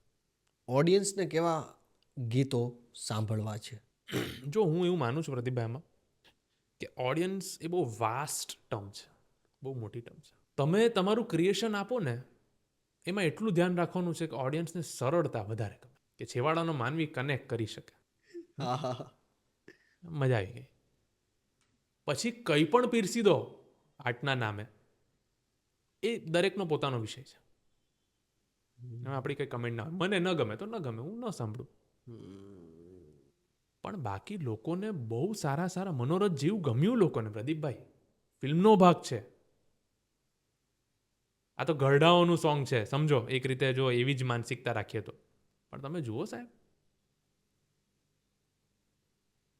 છાપરા પર ચડીને મનોરથ જીવ વગાઈ રહ્યું છે, ગમ્યું લોકો. વેદ છે એમાં એક રીતે, જીવનનો નિષ્કર્ષ છે, આધ્યાત્મિકતા છે ભરી ભરીને, પણ ગમ્યું લોકોને. તો લોકોને ગમશે. સરળતા કેટલી છે, પકડ કેટલી છે. પ્રેમભાઈને મેં અત્યારે એઝ એન લિરિસિસ્ટ લોકોની સમક્ષ મેં પ્રેઝન્ટ કરી દીધા. જે અત્યારે લોકોના મનમાં ઘણા લોકો જે તમને નથી ઓળખતા એના મનમાં એક સવાલ એવો પણ છે કે ભાઈ પ્રેમભાઈ આખો દિવસ આ જ કાર્યમાં છે, આ જ ફિલ્ડમાં છે, 24 કલાક આ જ એનું મેન કામ છે. તો આપણે પ્રેમભાઈના મોઢે જ સાંભળ્યું કે મેન પ્રેમભાઈનું કામ શું છે. પ્રેમભાઈ પ્લીઝ. હું વકીલ છું, વકીલાતનો વ્યવસાય કરું છું અને honourable high court, honourable supreme court અને અન્ય જે ફોરમ્સ છે, મિકેનિઝમ છે, કોર્ટ્સ છે, ત્યાં હું મારી વકીલાતની સેવા આપી રહ્યો છું, સલાહકાર છું. અને મારી ઓફિસ છે અમદાવાદ મુકામે, સુરતમાં છે. તો મારું મેઇન જે પ્રોફેશન કહો અને જેની સાથે હું સંકળાયેલો છું અને જેમાં હું આગળ વધી રહ્યો છું ધીરે ધીરે, એ વકીલાત છે. પ્રેમભાઈ, ચાલુ કેસ લડતા લડતા ક્યારેય લિરિક્સ યાદ આવ્યા છે અને જજની સામે એવું થયું છે કે આ લિરિક્સ ભૂલાઈ જશે, પેલા લખી લઉં? ના ભાઈ ના, બહુ હું અત્યારે ઇમેજિન કરું છું કે આવું થઈ જાય તો મારું શું થાય. સાહેબ જરાક મનોરથ જીવ. નહીં પ્રેમભાઈ, ત્યાં એ સિચ્યુએશન બની ગઈ હોય તો કે યાર આ બે લાઈન તો પ્રાસ બેસી ગયો છે હવે. કોર્ટ ઓફ લો જે છે, honourable supreme court, honourable high court, ત્યાં તો બહુ ડેકોરમ હોય, બહુ ડિગ્નિટી હોય, જી, બહુ લિમિટેડ સ્કોપ હોય. લો પોઈન્ટ પર આર્ગ્યુ થતા હોય, કોન્સ્ટિટ્યુશન પર આર્ગ્યુ થતા હોય, હ્યુમન રાઇટ્સ પર આર્ગ્યુ થતા હોય, પ્રિન્સિપલ ઓફ નેચરલ જસ્ટિસ, આવા મહત્ત્વના તબક્કાઓ હોય, મુદ્દાઓ હોય. ક્યાંક કોઈક સિનિયર હોય તો કોર્ટમાં મળે તો આર્ગ્યુમેન્ટ પહેલાં કે પછી લાલો માટે કોંગ્રેચ્યુલેટ કરે જી, તો બની શકે. કોઈ જસ્ટિસ, કોઈ જજ સાહેબ કોઈ અન્ય જગ્યાએ મળે, બાર એન્ડ બેન્ચનો કોઈ પ્રસંગ હોય કે એમને કોઈક જગ્યાએ જાહેર જીવનમાં મળી જાય અને એમને કોઈક ઇન્ટ્રોડ્યુસ કરાવે અથવા એમને ખ્યાલ હોય તો કે પ્રેમ, યુ ડીડ વન્ડરફુલ જોબ. કોઈ સિનિયર કાઉન્સિલ હોય, ભાઈ મને ઘણા મળી રહ્યા સિનિયર કાઉન્સિલ, ઘણા તજજ્ઞ વકીલો, ઘણા જજ સાહેબ, ઘણા ઓથોરિટીઝ, તમે લખ્યું છે મારથી 30-40 વર્ષ મોટા ઊભા થઈને ભેટે આશીર્વાદ આપે, એ થાય.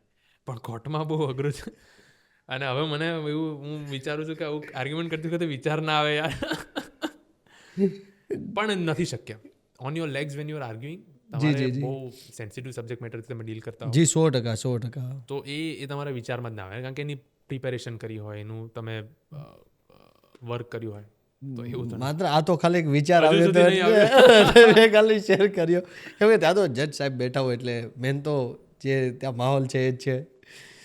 અને ડેકોરમ મેન્ટેન થવું છે. જી. Apart from that everyone is artist, એટલે અમે આર્ટ લવર હજુ સુધી મેં જે મળ્યો છું, એટલે એ બધા તો એપ્રિશિએટ. પછી તમારે એટલી વ્યસ્તતાની વચ્ચે તમે જેટલી વાત કરીને એટલી લોકોને તો એવું જ લાગશે, અને મને પણ પહેલાં એવું લાગ્યું કે તમે બહુ મોકળાશથી કામ કરો છો. તો એટલી વ્યસ્તતા વચ્ચે આવી રીતના એટલી મસ્ત મોકળાશથી કામ કેવી રીતના થઈ શકે? હું એવું માનું છું કે બેઉ ફિલ્ડ છે ને પૂરક છે. પેલું પ્રોફેશનલ ફિલ્ડ છે, જી, આ તો મારું ક્રિએટિવ વર્ક છે. જી, તો આ પ્રોફેશનલ ફિલ્ડ માંથી જે પણ મને મારી એનર્જી એ થતી હોય ને, એનું પૂરક આ ફિલ્ડ છે. અને આ ફિલ્ડમાં મારે વિચાર, શબ્દ ભંડોળ, કારણ કે અમે રોજ નવી નવી ખોપડીઓને મળીએ, નવા નવા લોકોને મળીએ. હું કેટલા લોકોને ઓબ્ઝર્વ કરતો હોઈશ, તમે વિચારો, કેટલું એક્સપ્લોર કરતો હોઈશ, અને એ પ્રાકૃતિક રીતે. મારું પ્રોફેશન એવું છે કે ડાયરેક્ટ પબ્લિક ડીલિંગ. હું હજારો લોકોને મળું, સાંભળું, જોઉં, જાણું ને શીખું. એટલે આર્ટનું જે કે લેખક તરીકે જે મેઇન છે ઓબ્ઝર્વેશન અને એક્સપ્લોર, એ તો મારે રોજ થાય. એટલે એ પછી કામ લાગે પ્રોપર યસ. કે અહીંયા તો ચાલો પેલો કર્મથી એક જગ્યાએ બંધાયેલો છે અને આ એક જગ્યાએ એક જુલ્મથી બંધાયેલો વ્યક્તિ છે. કામ લાગે. એની બી વાર્તા તો ખરી ને. હિટલરની બી વાર્તા તો હતી ને. પીછું પકડેલું, પપ્પાએ કીધું કે આવું બધું નહીં કરવાનું, ફેમિનાઇન છે આ બધું, ત્યારે ઘરમાં બેસવાનું છે, ચલો. બાકી હિટલર કદાચ લિયોનાર્ડો ડી વિન્ચી કેવા કોઈ કતે મહાન બનવાનું લખાયેલું હતું તો મહાન બનતે, પણ એમના ફાધરે આ બાજુ મૂક્યા ને ચિત્ર બદલાઈ ગયું. એટલે એ બહુ જરૂરી છે કે કયા રાઈટ સમયે રાઈટ પ્લેસ પર રાઈટ વળાંક થવો જોઈએ. પણ આ બહુ કામ લાગે, ઓબ્ઝર્વેશન ને બધું બહુ કામ લાગે. કે વાર્તા દરેકની હોય એવું હું માનું છું. ગમે તે હોય, આપણને ન ગમે, સમાજ માટે જરૂરી નથી તો નથી જ, એમાં કોઈ ઇમોશન નથી આવતા. કાયદાની વિરુદ્ધનું છે તો છે જ, એમાં કોઈ ઇમોશન નથી આવતા. બંધારણની જોગવાઈઓ છે એ છે જ, એ બાઇબલ છે, એ ગીતા છે, અને એ સર્વોપરી હોવું જોઈએ દરેક માટે. પણ વાર્તા દરેકની છે. એઝ એન આર્ટિસ્ટ હું જો વાત કરું તો એક્સપેરિમેન્ટ કરવામાં કેટલી મજા આવે બહુ છે. મજા, ગજબ. મને એટલે જ શોર્ટ ફિલ્મ પણ હું લખું, કે વાર્તા પણ લખતો હોઉં, ડાયલોગ લખતો હોઉં, ઓન ડિમાન્ડ લખતો હોઉં, અને મારા પોતાના માટે લખતો હું બેવ કરું. બહુ મજા આવે. અલગ અલગ વિષય પર તમે ગીત બનાવો. મારા નાનપણ પર લખી શકું, મારી શરૂઆતની વકીલાત પર ના દિવસો પર લખી શકું, મારી પત્ની સાથેના મારા તબક્કાઓ પર લખી શકું, માતા પિતા સાથે, બા દાદા સાથે, ભાઈઓ સાથે, મિત્ર સાથે. તો બધું કંઈ થોડું લોકો સુધી પહોંચવાનું છે. પણ એમાંથી બી કેટલી બધી રત્નકણિકા હોય, પણ ન પહોંચે. તો જરૂરી નથી કે દરેકને એ જ પ્લેટફોર્મ જોઈએ. અમુક વખત મનનું ને હૃદયનું પ્લેટફોર્મ બી મોટું હોઈ શકે. એટલે એવું છે. એમાં કોઈ સબસ્ક્રિપ્શનની જરૂર નથી પડતી. કોઈ એમાં તાળીઓ પાડેની જરૂર નથી. તમને મજા આવે, આ મેં લખ્યું, કોઈ ટેક્સ્ટ નથી ત્યાં.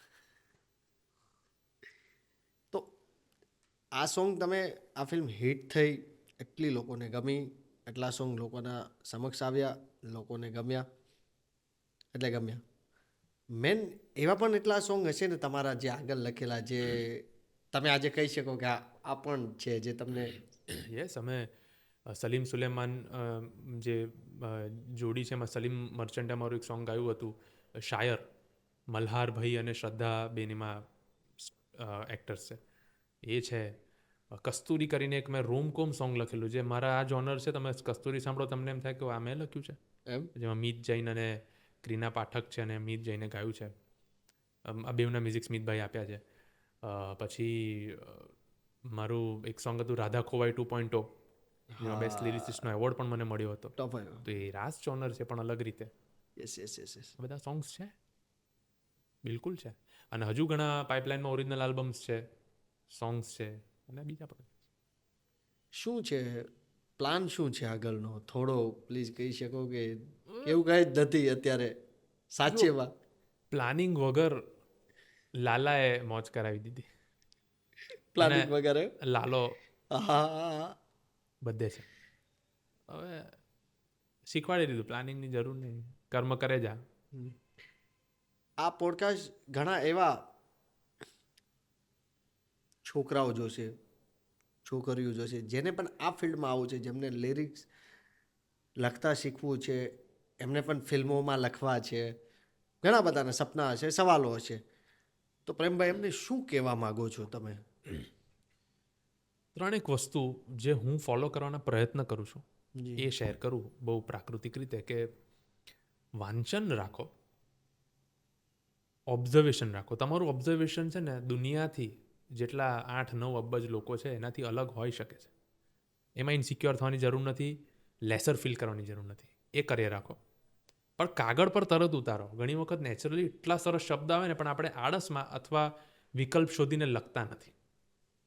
તો એ કાગળ પર ઉતારો. એટલે મન સુધી રાખીને ત્યાં જ ભસ્મીભૂત કરી દઈએ. ઓફિસ પર બેઠા છો, કોલેજમાં બેઠા છો, સ્કૂલમાં બેઠા છો, આવું મિત્રો જોડે બેઠા છો, જરાક 1 મિનિટ લાગે. હવે તો વોટ્સએપ છે, પોતાને જ મોકલી દો. ધૂન આવી, પોતાને જ રેકોર્ડ કરીને મોકલી દો. હા. કાગળ હોય તો કાગળમાં પેનથી લખી દો. અને સાથે વાંચન, એક્સપ્લોરિંગની સાથે ખંત અને ધીરજ, વિશ્વાસ. પ્રેક્ટિકલી કહું તો શિબિરમાં જાઓ, જે રાઇટર્સની શિબિર હોય છે, વર્કશોપ, જે પણ થાય છે. હા, સેમિનાર્સ હોય, એસોસિએશનમાં જાઓ, કોમ્પિટિશન્સમાં. હવે તો ઓનલાઈન આવે છે કે તમે તમારી કવિતા મોકલો, સ્ટોરી મોકલો, શોર્ટ સ્ટોરી મોકલો. જે સાહિત્યના પરિષદો થાય છે એમાં જાઓ, કવિ સંમેલનમાં જાઓ. હવે તો બાકી સોશિયલ મીડિયા છે, તમારું કંઈ ક્રિએશન મૂકતા રહો. જી લોકો સુધી પહોંચી જશે. પ્રેમ દવે આ કાર્યમાં ધીમે ધીમે આગળ વધે છે, અને એ કોઈ પણ વર્કશોપ અટેન્ડ કરે છે, કોઈ શિબિરમાં જાય છે, તો પ્રેમ દવેનું ઓબ્ઝર્વેશન શું હોય? પ્રયત્ન એવો કે હું મોસ્ટ સિક્યોર્ડ હોઉં, હમ સ્પર્ધાત્મક કોમ્પિટિટિવ જેલસી હોય, એનવિયસ નહીં. પહેલો આ પ્રયત્ન હોય મારો કશે પણ જવું તો. બીજું, હું અપ્રોચ જોઉં કે આ સીન લખ્યો, કે આ ડાયલોગ લખ્યો, કે આ ગીત લખ્યું, અપ્રોચ શું હશે, what is the back and story. તો હું પ્રયત્ન કરું છું ડાયરેક્ટ. હવે તો મળી શકું છું, કોઈને પણ કોલ કરી શકું છું, કોઈને પણ મળી શકું છું. તો એવી રીતે પહેલાં જ્યારે એ રિસોર્સિસ ઓછા હતા ત્યારે કોઈકના થ્રુ કે આમાં કે એમના ઇન્ટરવ્યૂ થકી જવું પડતું. Yes yes. કે એમના ઇન્ટરવ્યૂમાં જો કે એમની બેક એન્ડ સ્ટોરી શું છે યાર, જિજ્ઞાસા થાય કેવી રીતે લખ્યું હશે આવું અદ્ભુત, અને એ બી આટલી સરળતાથી. સૌમ્યભાઈની કવિતા છે કૂતરો, મારી મૃત્યુનું ટાઈમ ટેબલ. હા, આપણને શીર્ષક જોઈને એમ થાય કે શું હશે આમાં. તો કશે પણ જવું તો એવું થાય કે આ હમણાં જે કવિતા એમણે જે રિસાઇટ કરી, કે જે બોલ્યા, શું હોઈ શકે મિનિંગ, કેટલા મિનિંગ હોઈ શકે. ફર્યા કરે, મળવાનું થાય તો સીધું પૂછી લો, અચ્છા આ શબ્દ તમે ક્યાંથી લાયા? કે ભાઈ આ તો છે ને જૂનો શબ્દ છે કચ્છ બાજુનો, કે આ જૂનો શબ્દ છે સૌરાષ્ટ્ર બાજુનો. તો અહીંયા ફિટ કરવાનો ટ્રાય કરું કે આ શબ્દ ક્યાંક હું ઉપયોગમાં લઈ શકું. ઇટિમોલોજી કરીને આવું પ્રયત્ન કરતો હોઉં છું. Nice nice nice nice. ભાઈ રિયલીમાં પોડકાસ્ટમાં બહુ મજા આવી હા. Thank અને you. બહુ Likewise. બધું આજે જાણવા મળ્યું. કેમ કે તમે એવું વિચારતા હતા અત્યારે હજી કીધું કે એમનું એટલું સરળ કેવી રીતના લખ્યું, એમની બેક સ્ટોરી શું હતો, ને આજે તમે જે સરળ લખ્યું ને એની બેક સ્ટોરી આજે અમે જાણી. Thank you so much. ખૂબ મજા આવી. અને હું બહુ અભિનંદનને પાત્ર છે આપનું આ પોડકાસ્ટ, કે આર્ટિસ્ટની આટલી એપ્રિશિએશન મળે છે, લોકો સુધી પહોંચાડો છો. ખરેખર મુદ્દાના સવાલ પૂછો છો પ્રદીપભાઈ. અરે ભાઈ, બાકી આમ તેમની ચર્ચા નથી હોતી. અને આપનું ખૂબ ઉત્તરોત્તર પ્રગતિ, ઉત્તરોત્તર એસ્ટાબ્લિશમેન્ટ અને ઉત્તરોત્તર શીખ તમને પણ મળે, લોકોને પણ મળે, એવી શુભેચ્છા સાથે હું અહીંયાથી વિદાય લઈશ. બહુ મજા આવી ભાઈ રિયલીમાં. અમારે ખાલી તમને, મને તો જ્યારે પહેલી રીલ તમારી એ જોઈતી ને, તમે શાયદ એ મનોરથ જીવની તમે એક રીલ મૂકી મારા પેજ પર છે જી, એટલે મેં કીધું કે પોડકાસ્ટ બહુ જલ્દી કરવું છે, પણ ટાઈમનો અભાવ ને તમારું એક હેક્ટિક આખું સ્કેડ્યુલમાંથી ટાઈમ મળવો થોડો મુશ્કેલ તો હતો જ. યસ. એટલે ટીમને વાત થઈ ગઈ હતી કે કરવું છે. ફાઇનલી આજે ટાઈમ મળી ગયો, એટલે અમે ભગવાનને પ્રાર્થના એ જ કરે છે કે નવી શરૂઆત. અને બહુ મજા આવી. અમારે જે એ લોકો સુધી પહોંચાડવાનું હતું ને, એ અમે અત્યારે પહોંચાડી દીધું. Thank you. બસ તો હું શું કે વર્થ તમને લાગ્યું તો એ મારા માટે એનાથી મોટું કંઈ એપ્રિશિએશન નથી. અને જેટલા લોકો જોઈ રહ્યા છે મારી ટીમ વતી, ખુદ મારા વતી, અમે અઢળક શુભેચ્છા અને શુભકામનાઓ આપવા માંગીએ છીએ વર્ષના પહેલા જ દિવસે 2026ની સવારે, કે બસ સ્વસ્થ રહો અને બસ જે તમારી સ્માઇલ છે ને, જે હસો છે ને, બસ એટલું જ મસ્ત કામ કરો. Thank you. ખૂબ આભાર તમારો પ્રેમભાઈ. હું પણ એવું કહીશ કે તમે સ્વસ્થ રહો, વ્યસ્ત રહો અને મસ્ત રહો.